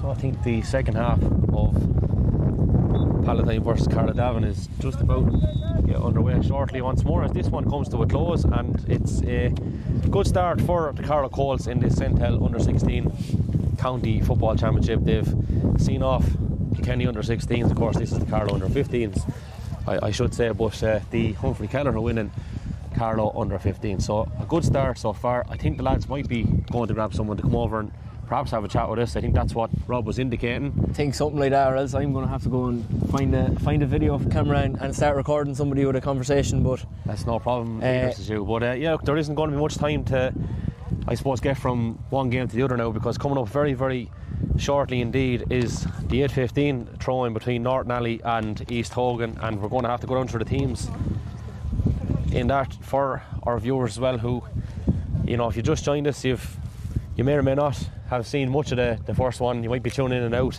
but hopefully you did see a good bit of it, because there was some fine displays from the Carlow Colts. A good team effort, it has to be said. And we'll just check with Statsman Paul to see. We just want to see with Statsman Paul here, are we going to have a chat with someone or not? I'm not quite sure if we're going to have a chat with a player or we're not going to. I think Rob might have suggested there. Might not get it here this evening because the second game is just going to start. So I think we'll take a break and we'll check back in I'll do it. a couple of moments' time.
Yes, welcome back here to the Netwash Training Centre in Fenagh for the Centel Under-16 Carlow Regional County Football Championship. You have just joined us. Carlow Colts Under-15s saw off Kilkenny a short time ago. Palatine versus Carlow Davin is ongoing at the minute on the other pitch into the second half there, and Carlow Davin I think possibly have a 3-point lead, and we are now turning our focus to Nurney-Alley versus East Hogan. I'm joined here by my left wing back comrade Stephen Bambrick. Stevie, how's things? Great, Kevin. It's not too tropical this evening, I have to say. No, it's not too cold for Fenagh standards here. It's fine. It's not rain, so it's as good as you take can hope the positives out of it. Yeah, and plenty of positives. I think Kenny are just going past us here from their point of view in the last game, and Carlow Colts also, albeit different results. This is all about development. It's all about improving the skills, getting competitive games together, and we should have another one here now as well, just about to throw in. Yeah, exactly. The Kilkenny boys there, a good squad of them passing by here. So the game behind us there, Carlow Davin were a goal up there. I see Mark Buggies come on as a sub there at half time for Palatine, so that might level the playing field. The playing field a small bit maybe, but 8 points I think in the recent Under-16 Division 1A final. Yeah, for Palatine. He's been good for a good while since the first time I've seen him. So under 10, so just to give a rundown I suppose of the divisions again for people who may have just joined us. East Hogan have St Martin's, Calavon, Donegal, Mullinster Rangers, Fenagh and Navan, and I hope I'm not forgetting anyone there. Nurney-Alley with Clonmore, Rathvilly, Grange, St Patrick's. So yeah, there's great excitement about this competition. I think the first game was of a really good standard. The game behind us looks to be of a good standard. And manager Mick Yo has come up to us here to ask us how the other one's going. 1-7 to Carlow Davin, 7 points to Pal. Now I put Mike on Mick for this one as well. It'll be interesting to listen. Best luck. Or a muzzle. Or a muzzle. First Mick will be looking at what's in front of him.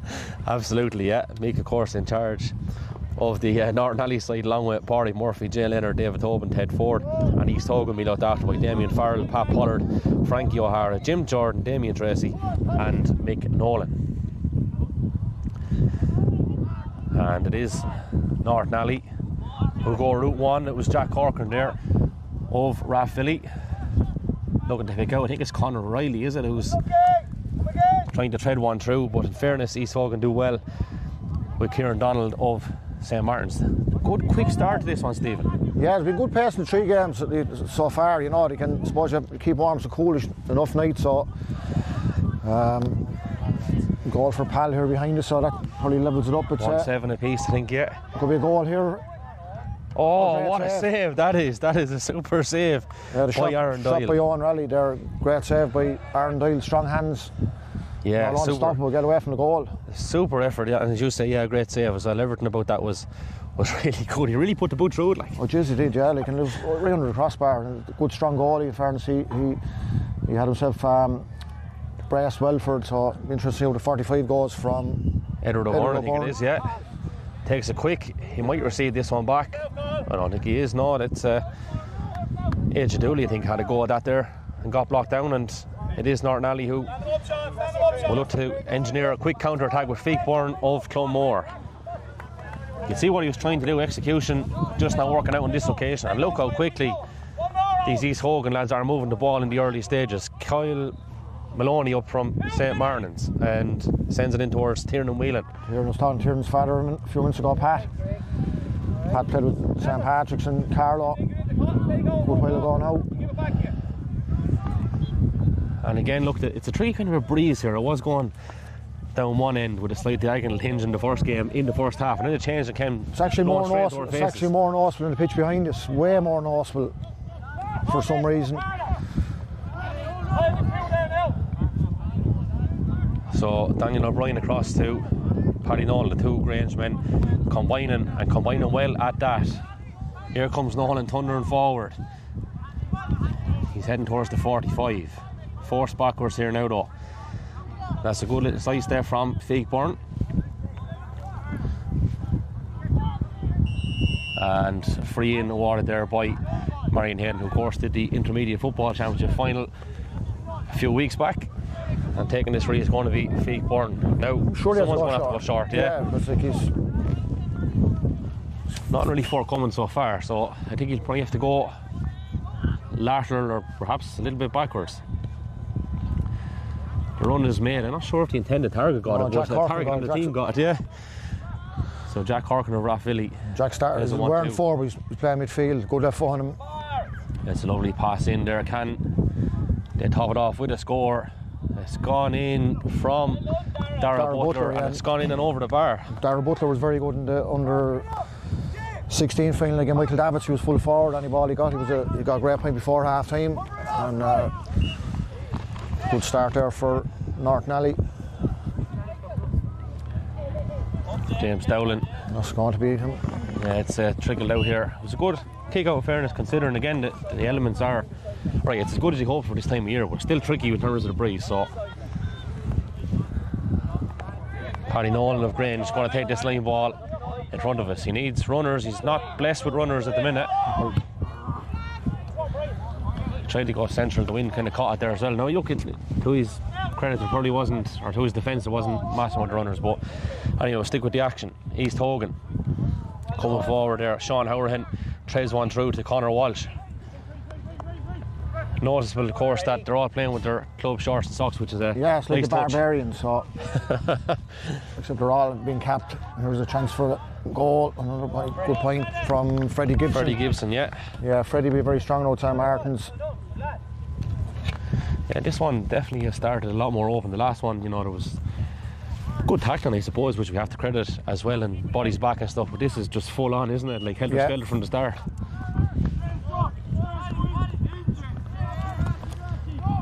So Aaron Doyle from Clonmore sends this one out. And picking up the loose ball there was the East Hogan number 5, Kyle Maloney.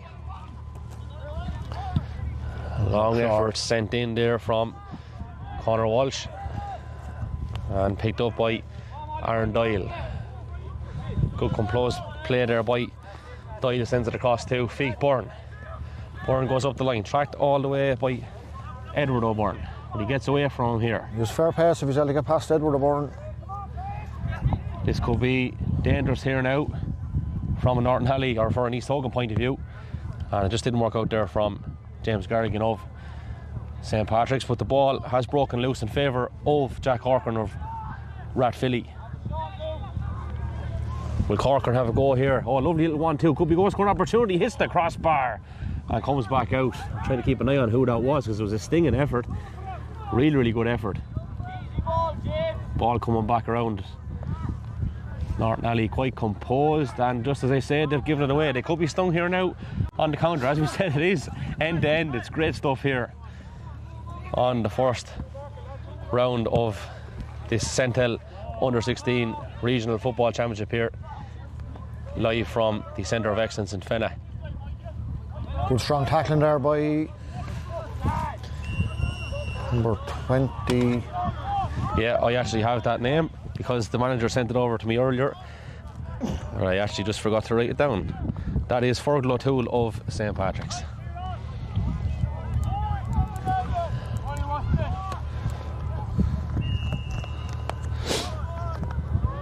Silence on commentary as commentator scribbles down a name.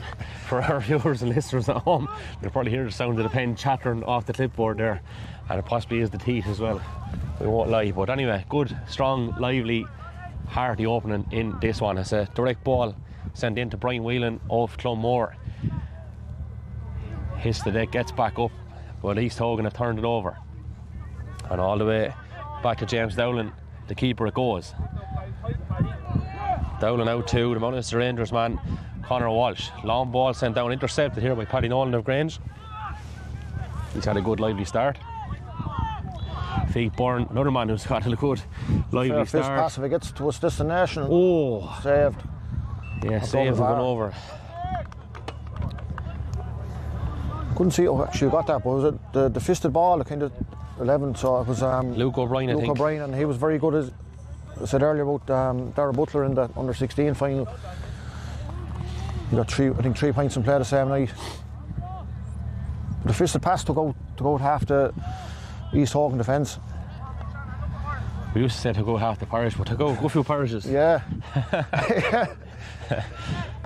Long ball sent out there, rising under it was to East Hogan. Number 15, Michael Shanahan up St. Martin's, down to another St. Martin's from Edward O'Byrne. That's a lovely ball inside and gathered well. And back to O'Byrne it goes. He's thundering through on goal. He's heading for the 21. And he's halted by Charlie Hennessy of Clonmore. Look, he did make a genuine attempt to tackle. It just wasn't a free. In fairness, and Marion was only given the free, and he kind of had to be met at that stage. So, but Edward O'Byrne would have serious athleticism and plenty of football to back it up as well. It's a good effort sent in there from O'Byrne. Yeah, that has happened from time to time, but it's not, I suppose, unique to yourself. The old commentator's course was prevalent in the first one as well with my namesake, Kevin. I think it was possibly Darrell Lyons of Kilkenny that was hitting the free at one stage. And in fairness, like you would have expected to go over, he was fantastic for Kilkenny in the first game. I don't know if you saw much of his free taken, but it was really good. Yeah. Long kick out. Turn up heel and breaking it down. Sent down, yeah. Good contact, got on the ball. And now there could be a goal scoring opportunity perhaps for East Hogan. Sending that one in beautifully. Michael Shanahan. Is Michael Shanahan, yeah, that's really good. I'm guessing he's from the Fighting Cocks end of St. Martin's. Good finish there, the win, bring that in. Yeah, so 3 points to 2 in favour of East Hogan at the minute, with Luke O'Brien and Dara Butler getting the points for Nurney-Alley. The scores for East Hogan: Edward O'Byrne, Freddie Gibson and Michael Shanahan. It's the second kick out has been brought down, and they picked up the breaks.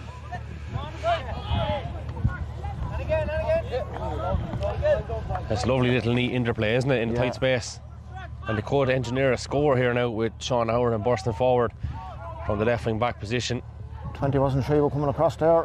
Oh, and again, yeah, just the last ball letting East Hogan down. AJ Dooley just losing out on that particular occasion, but good defending, it has to be said. Good effort by both teams, it has to be said also, so far. Look at this for running. James Garrigan has an out ball here with Feig Byrne. Here's Feig Byrne. I think he'll only have one thing on his mind, and that could be goal. He's going for another one too. Gets it back. Super play. Can Feig Byrne finish it off? Oh. Let's come back for an early free. But there was a free there, so. Yeah, he's after making ground there from his own 45.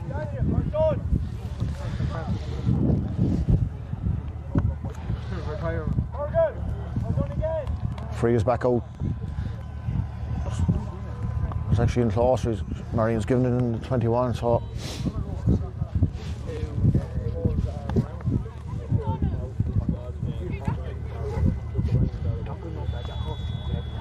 Feig Byrne standing over this one. Clonmore man sends it in and sends it over the bar. So we're back to a level game once more. It's really, really good stuff so far. Yeah, there's nothing in it. Like, it's end to end, and both teams, I suppose, have had chance of goals, and we're sort of 3 points apiece instead.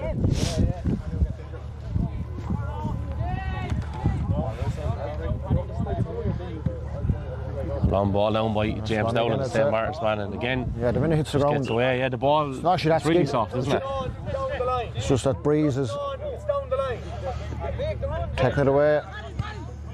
Well, this time Paddy Nolan has an out ball, and Jack Corcoran bursts forward, goes straight down the middle. As Stephen says, very good left foot on him here if he gets within range. They have a bit of work to do yet before they can get a shot off. Pat Murphy of Grange is halted abruptly, and Feig Byrne might have a pop at this one again. Yeah, good Grange name. The Murphy's Huey. Synonymous to that club. Another chance for Byrne here to pull them ahead. So, yeah, they're for kickouts. I suppose kickouts. Both sides haven't got their own kickouts. Haven't retained possession the last couple, and the scores have come for that position. And that's a good score. It's a good effort there for Feig Byrne. Really good. Yeah.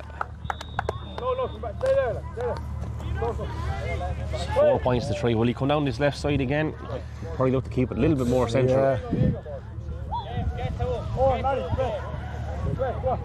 I said, Paddy, keep working, Paddy. One again, James. So 3-8 now to Palatine and 1-7 to Carlow Davin into the second half there of that one. So these games can turn quite quickly. The under-16 champions are taking on all comers, and it's a great concept, isn't it, to have the champions in, to have everyone have a cut off. And they'll be looking forward to it as well. So, you know, only a week since they won it. I think it was this night week they won their title against St Martin's. Actually, it was, yeah. St Martin's boys here are trying to get back on the horse, so to speak. So here come Nurney-Alley, thundering forward. It's Pat Murphy from Grange. He'll probably have to come a little bit more central. Now there's space inside, but it's hard to get the head up and look past the traffic, I suppose, and see that space. They have to work at another phase or two, I suppose, to borrow a rugby term. That's a super ball, isn't it? Yeah. And it could be a goal scoring opportunity. Dara Butler left foot sends it in, says I'll take the point, and that's his second score of the game. You mentioned him earlier that he was good in the under-16 1B final. That's his second score this evening. Good in like horrendous conditions that night. Like, and himself and Luke O'Brien were definitely a serious threat up front for St Patrick's. And so far here tonight, Dara Butler definitely, any ball's gone into him, he's been very dangerous. There's another game, I see up in the top field as well, non-under-16 county championship played. Ballinkillen and St Mullins, I think, in under-20 hurling. It's a hive activity out here, isn't it, the whole time? Yep, so back with the action once more, and Freddie Gibson sends it in towards AJ Dooley. Dooley gathers and nails it off to Tiernan Whelan. Bearing down on goal, he'd love a goal, sends it in, and it's a very good save, but it's going to be brought back for a foul here. So, in fairness to James Dowling, he stopped two there, hasn't he? Yeah, he stood strong again, and Tournament Law with that one. Back for the free now. Freddie or Edward O'Warren should be able to notch another one for him.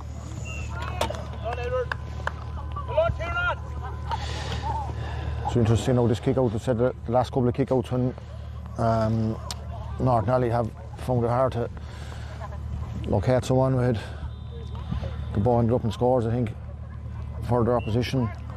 Well, it looks like this one's got straight down the pipe, I'd say. That's where the bodies are. It's now a bunch and break in place. It's actually not going to go straight down the pipe. It's a little bit more lateral than we thought. Again, to pick up the break. It's going to work out here for East Hogan. This is great running. They've been running very strongly so far in this game. 20, yeah.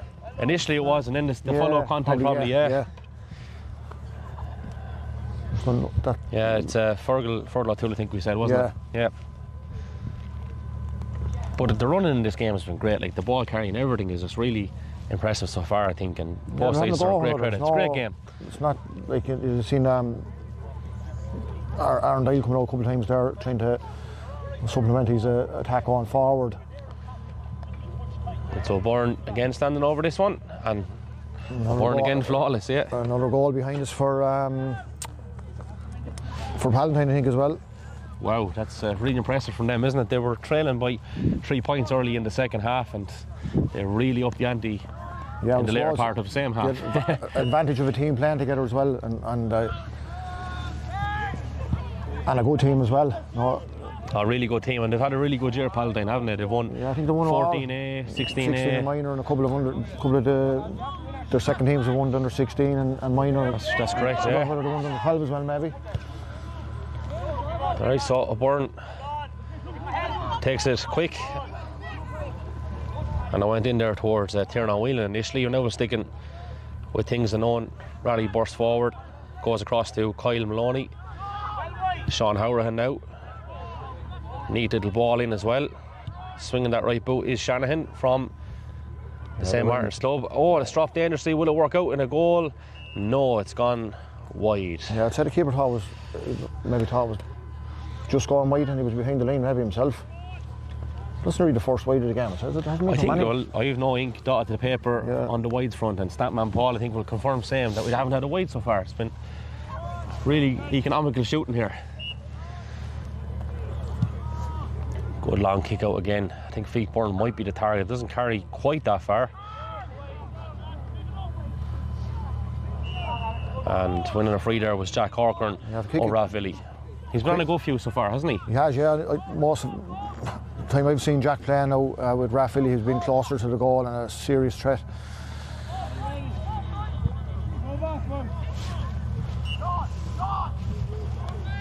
So a slight break in play. We're going to resume once more with Feetburn. He's been very, very prominent so far. Yes, yeah. That's a good ball. Switch ball too. Luke O'Brien. I think he's actually scores. Luke sends it in. Might not carry out actually, will it? No, East Hogan. The defender wasn't letting it go. He probably played it safe. I think maybe attempting a pass, but again, it's better than in around the goal. Let them get back, let them get organised and defend. Feet burn to Dara Butler. There's Butler again. He's already got 2. That's a serious effort from Dara Butler. That's his 3rd of the night. Super score. Yeah, brilliant score. Like, you know, he scored the last one with his left, and I suppose the outside of your right is it's going into the same angle as your left, but that was a great score. Yeah, executing it is the big thing. So yeah, he's been really impressive, hasn't he? Like, in having a go when you're in that area, he's not afraid to do so. He has the technique, he has the ability. Why not?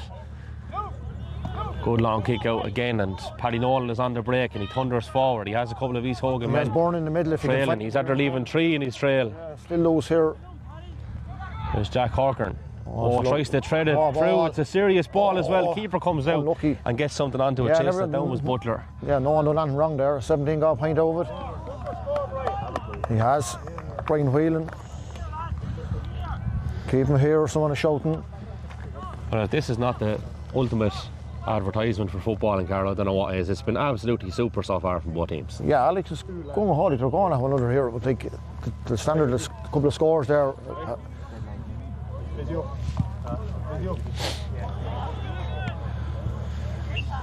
Yeah, again, the kick out, the team with the kick out can't find their player out the field. Jack Corcoran, a great ball again to Edward Bourne.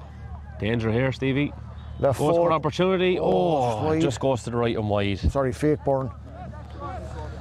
Yeah, so I think that's only the second wide of the game so far. One apiece. And Jack Corcoran there in the last 2 minutes now, he's after treading passes through and could have been 2 goals. Unlucky, they got a point over one of them. Sub coming in there for... No, it's not Thomas Jean. No, and I don't think 20 is AJ Dooley either.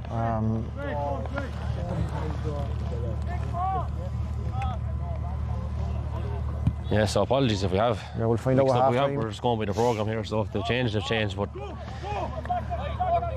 here come East Hogan with Edward O'Byrne. That's definitely Edward O'Byrne anyway. You know the run up when they kick him. Yeah. It's definitely Edward O'Byrne, and look, O'Toole comes across to meet him anyway. Yeah, they've been forced to go back around again. It is a nice switch ball across to Owen Raleigh. Ships the content from Fleet Byrne, has given an advantage. Sends it in, it's a dangerous one that's going to come back for the free. Yeah. Good advantage, good referee. I thought you might say there when it was Owen Raleigh that he was on his bike, but that was too obvious. Very good. I don't know what these under-16s understand that particular joke now. I'd say their brands might be a little bit different to the ones we had, but yeah. So Cathal Tracy is 21 for Fenna, yeah. Or not for Fenna, from Fenna I should say, for East Hogan. And here's Edward Byrne sending this one in.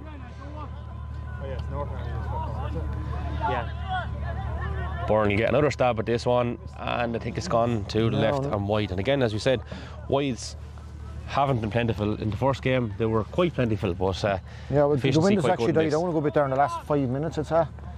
And actually, the last 2 shots, they needed the wind. If ever shots needed it. Yeah, there's a bit of colour coming back into the hands as well, which is great. It's not actually cold out here compared to you were here for Saturday morning. It was raining for goal games 10 years ago. If you're running for the hills. So you got so cold and tried to get life back into your hands, you actually started writing on them. Yeah. Is that your PPS number? Here comes Jack Corcoran over at Philly. Another ball, look at this. Treads Great one ball through. again. Super ball in towards Conor Riley. Tackled well in fairness. Well, can they get a shot off? It was Kyle Dorn who had the effort there, just didn't work out. And no nonsense defending, but it's turned out to be Gary Owen, yeah. And East Hogan get another stab at it here.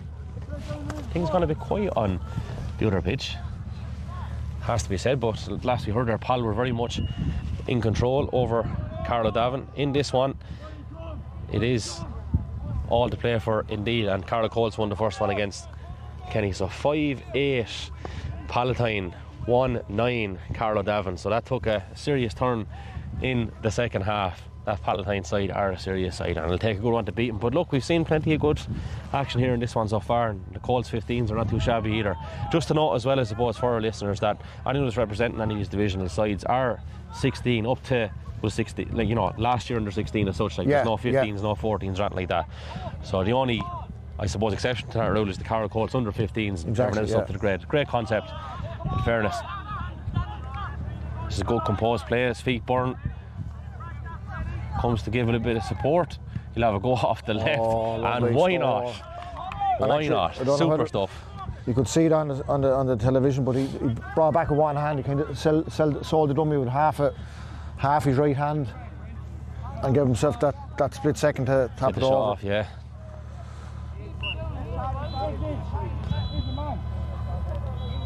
What's that make the score? 8-5, is it? Yeah, judging by the tally here, and look, the score's on the board on the stream as well, but it is indeed 8-5, I believe, yeah.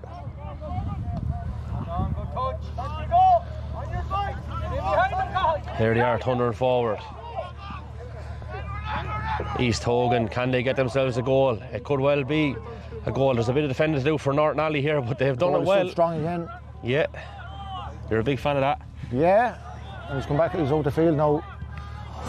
We may need to get back in the goal because there's no one in it, and that could be in before him. What a block. Shanahan has taken advantage, but that's super there, isn't it, for Thomas Fitzgerald? Yeah. The St. Patrick's man. And Hogan will get a go, and again, this could end up anywhere, but it's gone wide. That was, like, he had his back to the ball. He had to catch it and get out there quick, because his momentum could have carried him over the goal line. So I think Arndale could be well just stay back in the goal for the next minute or two. This one has had a little bit of everything now, in fairness. Yeah, 25 minutes on the clock. It's absolutely after flying by, I have to say. Really, really good fare so far here. Probably the first kick out that has gone the way of the team kicking it out in a while. Raleigh tracks back. Ball sent down towards Tiernan Whelan here. Skips inside. Can move well for a big man. Shanahan might have a go at this, just doesn't get the desired connection, and it's gone wide once more. So 4 wides, I think, now for East Hogan, and possibly a couple for Nurney-Alley. Yeah, like, they're probably under a bit more pressure. It's after the last couple of attacks that Nurney-Alley went up and got 3 or 4 scores nearly unanswered. So they're probably that bit more pressure they're feeling when they come down here to get a score themselves. Player getting 3 there, just beside us, he's come back in.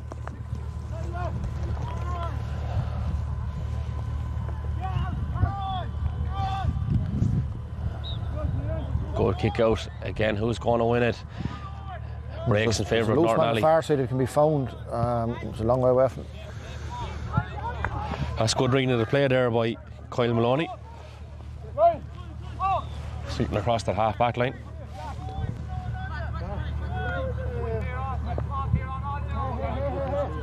As the play heads towards the camera here with Michael Shanahan once more. Treads one through. There's 2.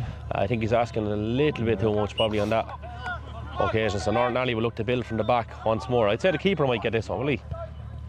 No, doesn't need to go back, I suppose, quite that far. Yeah, I'd say no, after the last escapade he might be happy to start. A good tackling there. Ooh. Well connected by, sorry, what O'Toole's? Fergal O'Toole, yeah. I think that job was centre back with St. Patrick's. Thundering forward here for in that position there now. Nurney-Alley is Paddy Nolan once more, yeah. Again, his feet burn.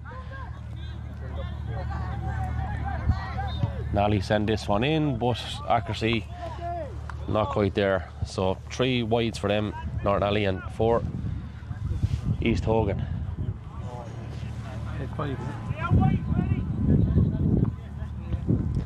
I suppose in the last couple of minutes, the tempo might have dropped a little bit, but I mean, you couldn't blame them. It was fairly rapid there for the first 20 minutes, 20 or so. Yeah, get their second win, but a couple of minutes left at half time now. They'll be hoping to narrow the advantage or lengthen, and that's gone out again for Nurney-Alley ball, just off the hands of East Hogan. Yeah, quick ball on here, well spotted. Charlie Hennessy switching it across there to Conor Riley of Rathvilly. He's won himself a free, fouled twice there, so I'd say he'd be able to take it from the second position. Maybe going to move it up, or is there a card? Yeah, I think Marion is going Possibly, with it. yeah. Hook out.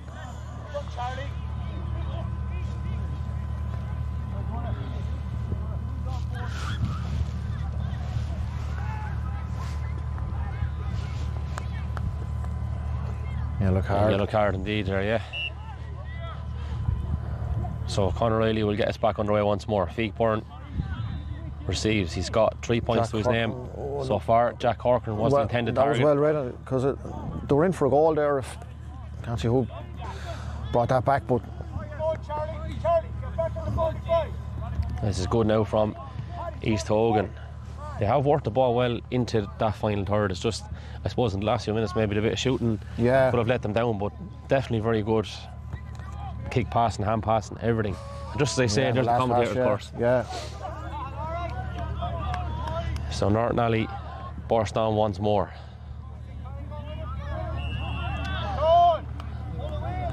Nurney-Alley are halted in their tracks, but now look, they probably could move the ball again. Yeah, Quickly here.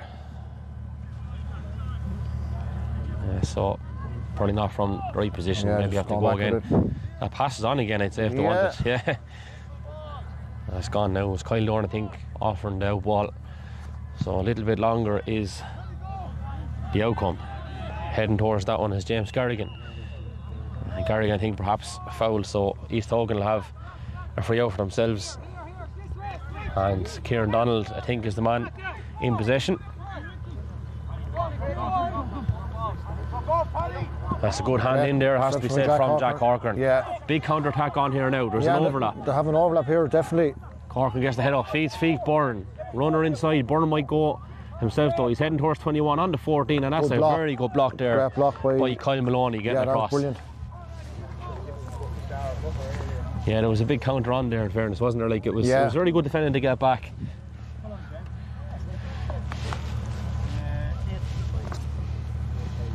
So Byrne is going to have a pop off of this one. He's kicked off the right and the left so far in this. We get to see him kick from the turf. The wind has now completely died down, ironically. Yeah, it's like it turned off Bounty Castle here. It's just gone. Like it's not a.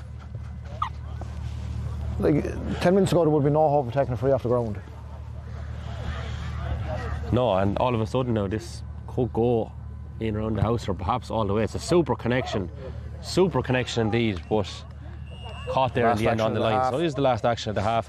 We're going to grab ourselves a break. We'll be back in a couple of moments' time. Great football so far, great football to come.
Welcome back here to Fenna for the Sentel Under-16 Regional County Football Championship. If you have just joined us, it's been a great evening so far. The Carlow Colts got off to a winning start against Kilkenny. That's the Carlow Colts Under-15s, I should say, up against Kilkenny Under-16s. Palatine defeated Carlow Davin, and we are currently watching the second half of East Hogan versus Nurney-Alley, with Nurney-Alley in command. And it's been a really good first half. Can the second half live up to expectations? A long direct ball sent in. It could be a good start here for the Nurney-Alley men. Again, Dara Butler with 3 points to his name. He was looking for a fourth there, but East Hogan defend well. Great block there by Sean Horan. Both sides moving the ball very, very quickly, Stephen, for anyone who's just joined us. Conor Welsh, will that stay in? Shot will, yeah. I think he might get it, yeah. Yeah. He's gone back for the return. I was talking to Connor's dad there before start. I think he's the only Munster Rangers player actually here tonight, so he's great to get put in a good shift here. Feet burned very prominent in the first half. Sends one over the top. It might carry all the way through. There's going to be a collision here perhaps, but yeah, there could have been. Evasive action was taken. Jack Corcoran. Give and go maybe. That's going to drop short. It's a nice one round the corner, but I think in fairness James Dowling will deal with it, and he does. It was very often to take on the shot, wasn't it, in fairness? Yeah, the window's gone. It was well capable of getting there, just didn't. It's well gathered there by Tiernan Whelan. Takes off on her own with a couple of solos, and now a hop. He's forced to turn back, and that's with Edward O'Byrne.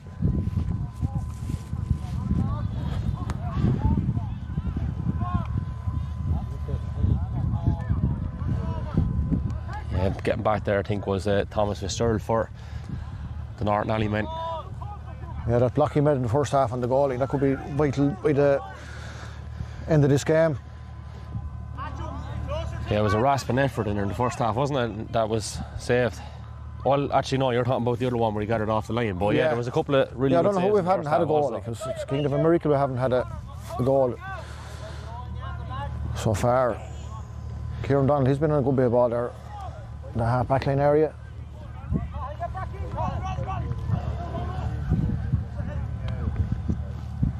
Yeah, East Hogan bursting forward, going through the hands. Now it's out with Matthew O'Brien. O'Brien inside to Tiernan Whelan. Whelan takes a hop. He'll have to go back around here, I'd say. It's good defending by Nurney-Alley. Now, can they move the ball quickly? They get the head up. That's a lovely direct ball. Will it carry to Brian Whelan? It will. Can Brian Whelan get something on it? Went down, and in fairness, Donald got across. And out comes Jack Donoghue for the St. Martin's men. Brian Whelan will try track him down. Jack Corcoran in there trying to give it a go as well. Going well through the hands here, East Hogan, in fairness, is serving him well, isn't it? Yeah, it looks like Nurney-Alley have an extra man back, so they're kind of having to walk through the lanes here, East Hogan.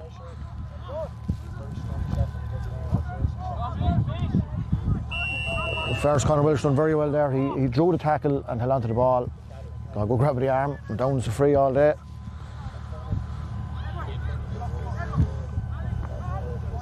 Byrne will probably go short here, will he? Will he have a go? I don't know, the wind is picking up slightly now again. There's probably no harm in having a go, I suppose. Again, it doesn't hardly suit over his hands from that distance.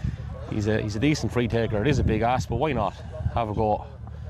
Technique is everything, and that's just about right. It might drop short, it's it. Yeah, it takes a bit of contact and it's gone wide there now, yeah. Stones are wide, and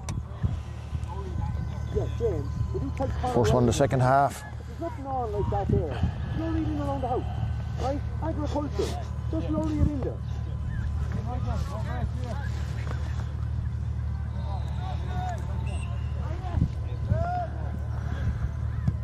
So Aaron Doyle to resume things once more. That hangs up a little bit now, and East Hogan gather with Cottle Brophy. Yes, Charlie, make it. It's got me look at we do look at the shorts, all right, like the green shorts and blue shorts, black shorts.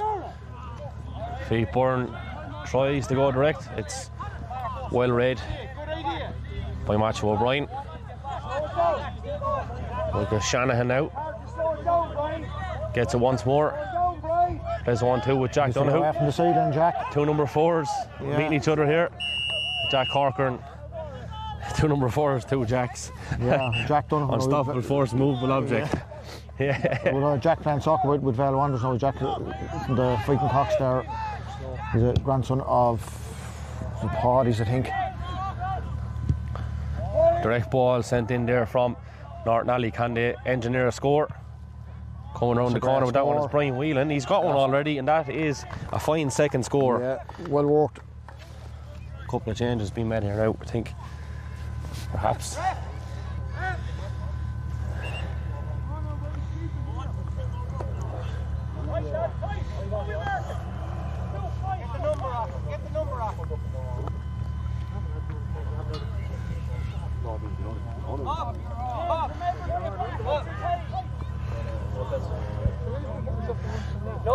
Yeah, so coming out of the East Hogan side there, I think, is Macho O'Brien.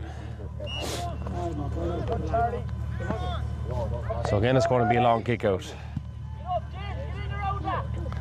That's a hand on the back there, I think, from Jack Corcoran. So it's going to be a free for East Hogan.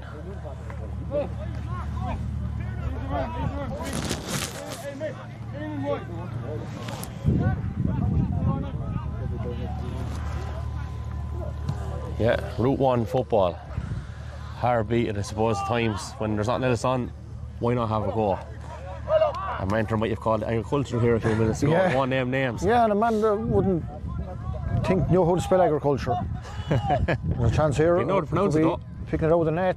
Good block, great block by the goal. Another good save. We've seen good displays of goalkeeping here this evening. He got close to the ball and made himself big. And speaking of big, Tiernan Whelan is after picking up the pieces, and they should be able to get a point out of it. That's gone back, right? Should make it 8-6. It's marking as opposed to being a +1. So how is that? So Edward O'Byrne sends it over again. I think that's the 4th one for him this evening. He's really good at those. You've seen it in that under-16 final last week, I think, as well. He was quite prominent. Out here, Jack, Jaden in the corner, come on. And speaking of which, again, if you just joined us, Palatine had a victory in their game over Carlow Davin on the other pitch there a short time ago, scoring 5 goals in the process, and Carlow Colts under 15 saw off to Kenny. Also a long ball sent out but gathered by Michael Shanahan. Scoring opportunity here for East Hogan, and it's gone to the left and wide. So again, Michael Nolan was it kicked that.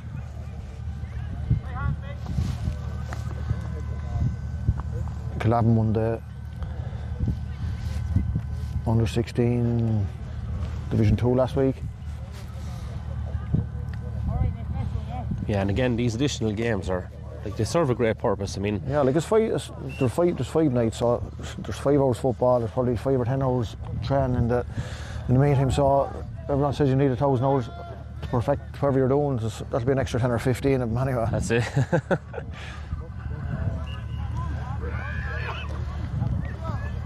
Okay, so it's going to be Nurney-Alley of a free here.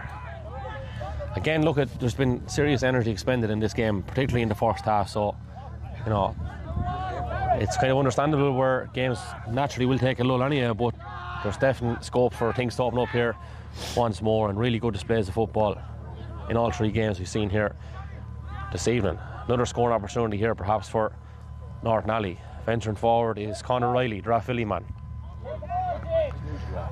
They'll probably need to get this one out of the corner. Back goes to feet. Byrne skips past 3 Nurney-Alley players, goes across to Jack Corcoran. Goal scoring opportunity for Jack Corcoran. Well put away from Jack Corcoran. In the first half, and that's the first goal chance in the second half. And was there a hint of a drop kick off of that? I think there might have been. I think there might have been, yeah. Speaking of agricultural, says you, when it works like that, yeah, why not? Once he got down to the ground, all he had to do was get his foot to it, and said before we started, he has a decent left foot. And agriculture is a good term for this area because the ploughing, of course, took place, I'd say, only a stone's throw from here a couple of years back as well. So yeah, correct. Why not? When in Rome, as the fella said.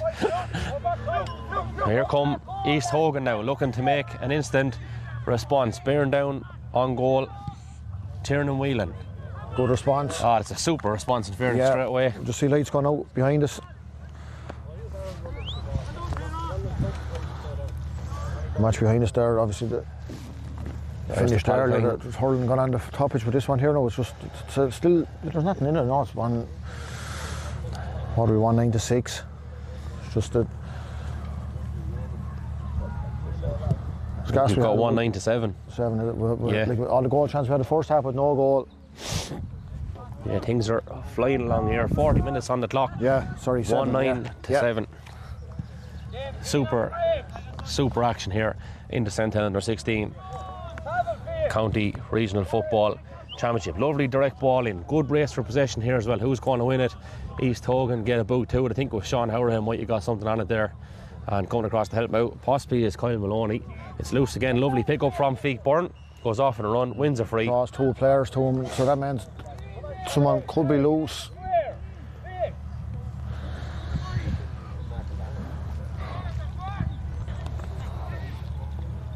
Burn might have a go at this one. Sends it in. Oh. It's dangerous as well. It's not quite dealt with. Might break favourably for the Nurney-Alley men. Can they switch it across here? And it's good defending once more with a pocket pinched. Yeah. And a lovely little ball out. Well, look, you can see what he was trying there. Didn't quite work out, but slight nudge maybe. Man, just giving the benefit of the doubt. It's quick ball taken by the East Hogan men. Oh. The 1-2 was just didn't come out. Attempted there. You can see what they were looking for. Yeah. Another change perhaps. Possibly. I think Matthew O'Brien for Sean Howard, I think. Feekburn will take this one right in front of us. Looks for options, needs it, goes across, pings it across. Oh, and 5 took a chance and he's after reaping the benefits of it. Yeah, Kyle Maloney, very well done. Very well intercepted, wins the free and gets going with it straight away over to Edward O'Byrne. I'd say he'll have a go straight to goal here. Give a 1-2, maybe get it back.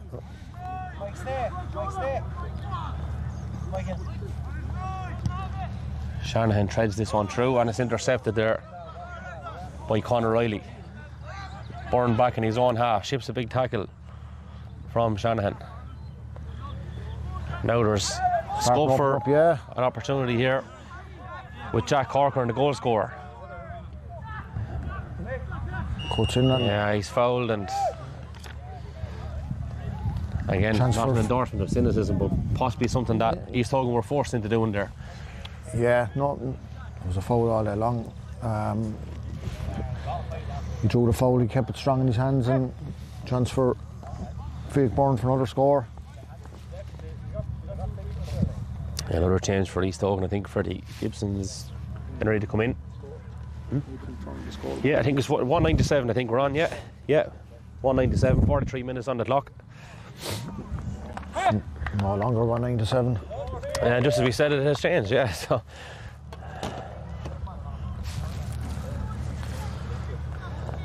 yeah, Feekburn's been very good from place balls, in fairness. So Daniel O'Brien, I think, is going to come in here for Nurney-Alley, getting instructions from Nick Yo, good friend of the left wing back, no more than yourself. Exactly. Yeah. And tonight I suppose a bit like the rules or the new rules in Croke Park last Friday. Teams are getting used to playing one another. There's 3 or 4 clubs together, possibly some are in schools together, possibly not. Getting to know one another and for a first night out has been very entertaining. Good encouragement there from Harry Hayden, I think, as well. Yeah. It's good that referees communicate with the players too, and there's mutual respect for everyone involved. Well done, Michael Nolan.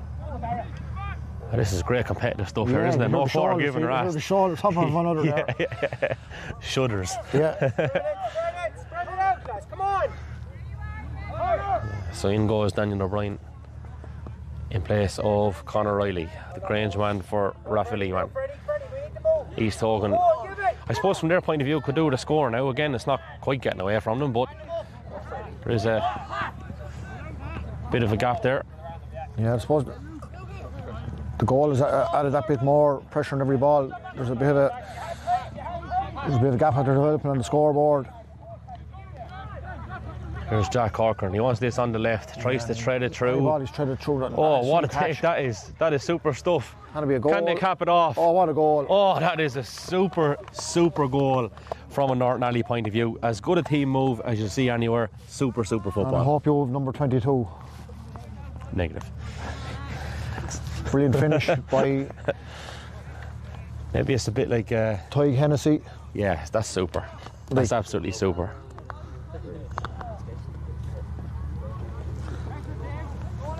Like the move Like was great. the from finish. Butler's point of view, right? Yeah. Like, okay, we'll start with Corcoran. You can see what he was trying to do. He threaded in. Probably thought he put a little bit too much meat on it at the start, but Butler did ever so well to keep the chance alive. Fed it off to Hennessy. Super goal. Yeah, brilliant.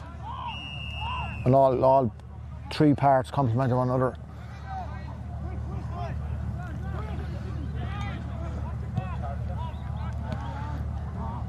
Yeah, so Nally really have kind of pushed on in the last few minutes, haven't they? Like they're. Yeah, the 2 goals, the gap there now. But there's plenty in this East Hogan team. Yet, like Shanahan, okay, maybe just getting a little bit too excited or a little bit wayward. And you know, if they go back to the basics here, there's still plenty in this game for them to get out of it.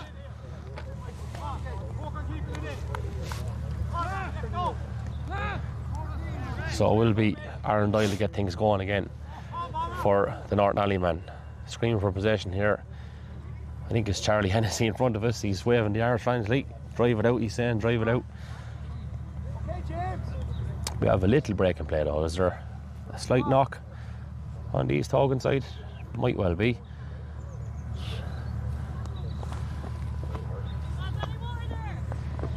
Yeah, drop of Ishka, possible magic sponge, and a few other items needed. And Damer's just gone with the bottle. It's coming.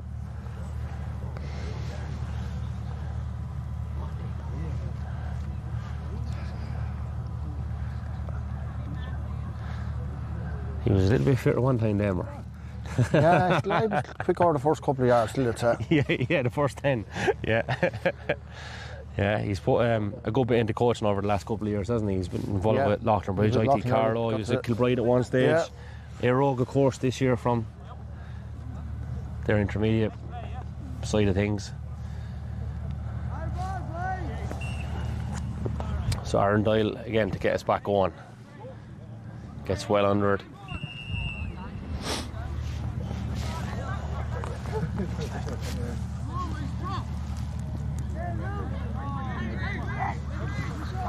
So we're into the final quarter of this one. It is Nurney-Alley in control and taking a bit of contact there for the East Hogan side of things is Tierna Whelan, but they soldier through and carry on regardless. You see the intention there just didn't work out for them. Feig Byrne is going to go route one. You can see what he's trying with some vision. A good hand in fairness to get something onto it, and a little bit of a nudge thing possibly in the end by James Garrigan. The eagerness of Garrigan to get it like there. And the vision of a Byrne to try it as well. 2-3 against one.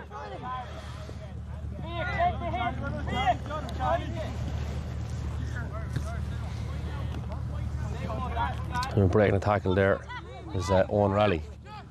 Over goes to Jack. Jack Donoghue had it, and Feig Byrne has turned things over here. Again, every time he solos, the head is up. Sign of a that's a great ball. Polish footballer. It's a super ball, but well intercepted again. I think it's Kyle Maloney once more. Great man to read the play. Yeah. In fairness, like to East Hogan and other, they're maybe down by 2-10-7. It's probably not a true reflection of the whole game so far. Some 2 chances were clinically taken since half time. Put the big gap on it.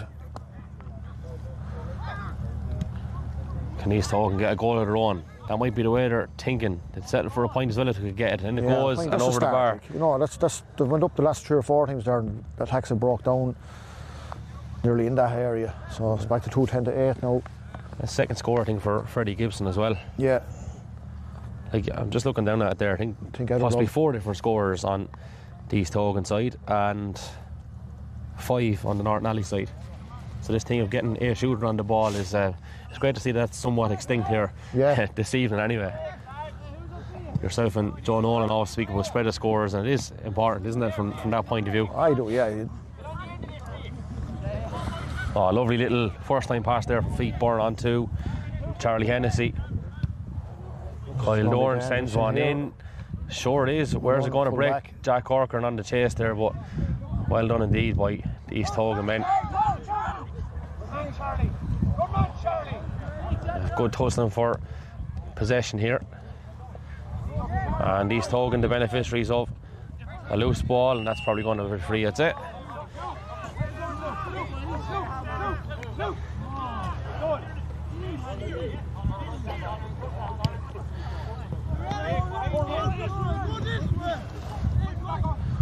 It's Michael Nolan of Donegal, but things just...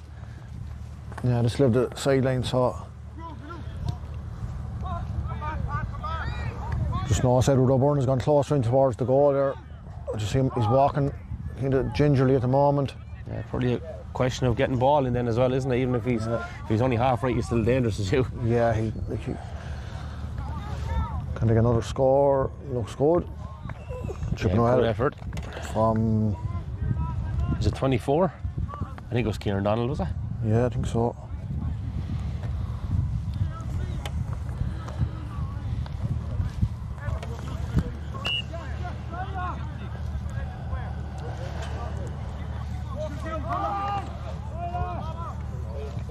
Short kick out this time from Nurney-Alley. I think it's the first short kick out we've seen in the game, is it? Yeah, the first intentional one anyway.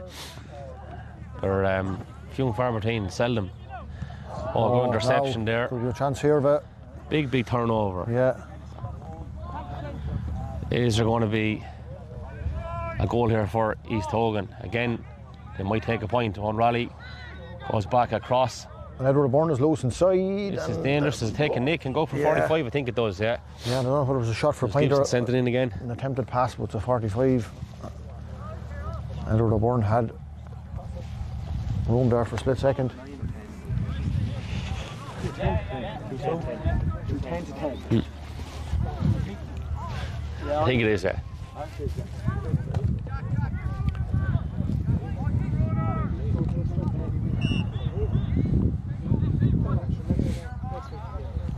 Yeah, it is, yeah. Short one taken by East Hogan. Again, it's back to Gibson. He's had a few to his name already. He'd love another one. Oh, it's hit the crossbar. It's dangerous. Where's it going to go? Out it goes for a white ball in the end. Yeah, Gibson was right to have a pop. Look, he's got a couple to his name already. 210 to 210, Stephen, and we're heading into, I suppose, the dying embers of it. Yeah, they're not getting the... They need a smidgen of luck. They would have had a goal there over the course of the game. The workers probably deserved a goal, but Nurney-Alley deservedly in the lead. Feet pouring over the top to James Garrigan. Little chip ball from Brian Whelan inside. It might work out well here for Dara Butler. He's got 3 to his name already. They'll have to come back around. Jack Corcoran might fancy this off the left, that's it. Well, he does, but he just doesn't shoot. He just treads one inside, or tries to anyway. Again, it's broken loose. East Hogan need to deal with this one, but Nurney-Alley are sniffing blood here, and they've sent it in with Brian Whelan. That's another good score from Brian Whelan. That's his third, yeah.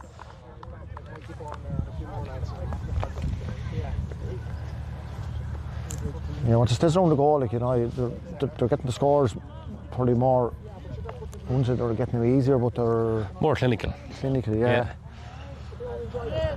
Big shout as well to St. Elmer sponsoring the jerseys. Like, the jerseys are class, aren't they? Yeah, just we need to get used to them. Yeah. The colours, when you see the colours, you have. I was just saying to someone there at half time, like, whether it's Raffili or Clonmore or someone, you'll know who they are. But here you can be looking over the programme to see which team you're looking at. Yeah, and again, you know, to have the live stream platform as well to get to know all the players or viewers at home. They'll know in a couple of years all these players will be playing at adult level, like, and it's great to see what the future is looking like. Their next year's county minors, so it's a live auditions for it.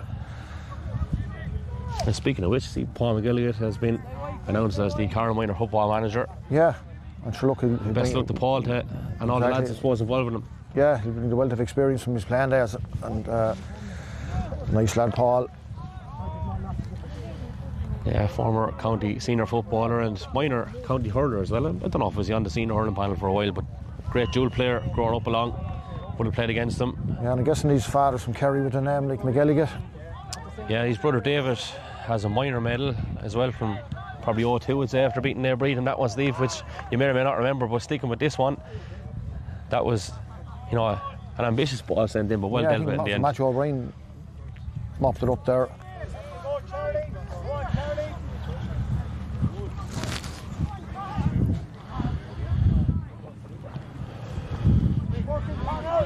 The switch ball towards Owen Raleigh. Tiernan Whelan back to Raleigh. He's probably asking a little bit too much there. It's good tracking by Dan O'Brien. But in fairness to Whelan, he had the furthest to go to pick it up, and he did. So we've got a few minutes left in this one. It's looking good for Nurney-Alley. They could join Carlow Colts and Palatine in the winners and closer from the first round of games here. Yeah, it's looking like it. Carl Tracy's taking this now. The last one he took a short. So now Tiernan Whelan could go in on the edge of the square. There, he's gone in there now. If it was landing around there, he might be able to flick it on. And the boot is well and truly put behind this one. Good effort, dangerous as well. Caught under the crossbar. Now it's dropped and it's gone in. Another 45. And is it a 45? Yeah, the umpire's given 45. Yeah. James Bergen with his left foot. Said charmed existence is the term, but how there's not a goal. Breachner there will say it's good defending. Like in fairness, that's been third or fourth 45, and like 45s are coming because defenders are getting touches in. That's it, yeah. You know, Freddie Gibson is going to have a pop at this one.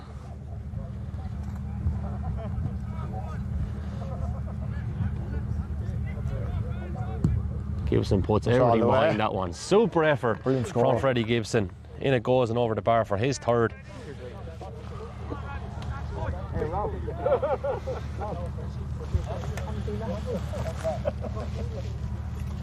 That was literally put your foot through it. There was no curling it, there. Curving it, put your foot through it, no overshot. That's a great skill kicking off the ground like that. I mean, you have a couple of lads like that, you're definitely on a winner going forward. Doyle with the kick out once more for Nurney-Alley, gathered by Paddy Nolan. Long direct ball sent down the line towards Feake Byrne. Good gathering there. And good purposeful play from Feake Byrne. Yeah, he's brought back, super stuff here, isn't it really? Like in terms of passing, shooting, tackling, everything has been very much on point this evening. I think it's a great endorsement. Yeah, brilliantly. And chance here now for, I think Byrne's getting a stretch in. Jack Corcoran's first shot to goal for a place ball. So left foot kicker. Yeah, he put away that goal very well, didn't he? Yeah, he's been decent as long as I remember seeing him. He sent that in, sent it over. Score beside his name. I think it was very much a turning point in this particular one, his goal, wasn't it? Like it kick-started Nurney-Alley to get that momentum. It opened a 2 or 3 point lead into a 6 point possibly lead, so. This is where it's all happening. Something like that. We've got Carlow Davin mentor Morris Brown here. Oh, no, how to make a man disappear.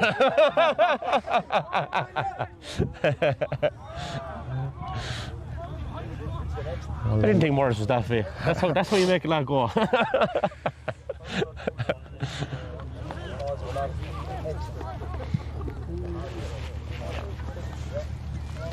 If you start that, you'll get more. Yeah, why not? Yeah. Garrigan bursting through there again.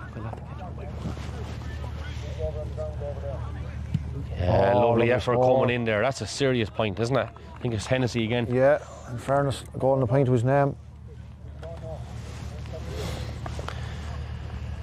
And Mickey O telling us before the match they're only the pair of 15. And there's lull us into a false sense of security. 15 playing like bears as well. Yeah, and fairness, it's scrap for everything. Mind games, yeah. Ah, yeah. You should have known, Mick. Not in agriculture about that. He was a bit like Davy Fitz now. It was a bit of a, I won't be drawing me out, but not giving that away type of thing. No.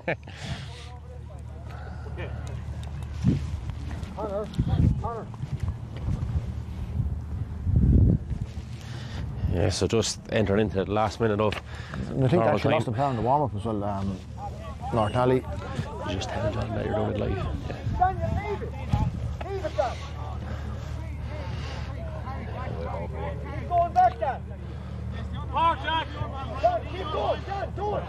So East Hogan burst out. Jack Donoghue. Rode the tackle very well there, Rally. One rally. Needs a bit of help though. Back it goes to the East Hogan number 3, Michael Nolan. So we're going to have a short post-match interview after this one as soon as the final whistle goes, and then we'll wrap it up, and there may be a video circulating on Carlow GA's pages there afterwards as well, with highlights and an interview from the previous game that we covered, which was Carlow Coles versus Another good score by Freddie Gibson. Good link up to the play there with Tiernan Whelan. Couple of 1-2s and another score for Freddie. I think this is his 4th, is it? This is 4th, yeah. 3 from playing 1, 45. Beautifully struck 45. So I'd say that possibly is just about that. Might be a minute or two just. Jack Corcoran is going route 1 once more. Is it going to carry him behind? Could be fruitful. Beats everyone. Can Nurney-Alley put the icing on the cake here? Feetburn bearing down on goal. Goes to deck. Back up again to Dara Butler. Butler's got 3 already. Yeah, you can see what he's trying to do there. Like, that's their first wide in the second half, possibly either 4th or 5th in total. 8 or 9 there for East Hogan.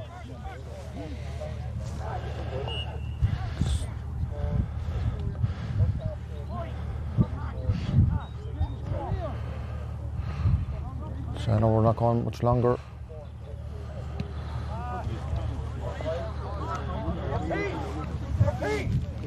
That's what we have.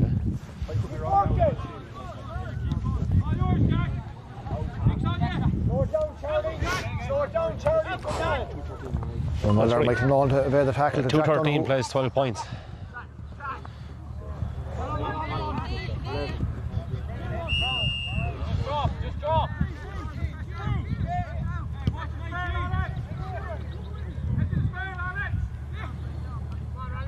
East Hogan are not giving up, in fairness. No, like and I just talking to Robert Sansom there before, I think the aim is to have a finals night. It'll be 1 versus 2 and 3 versus 4. So every game is going to be vital, you know, and score difference, I presume, if it comes down to that.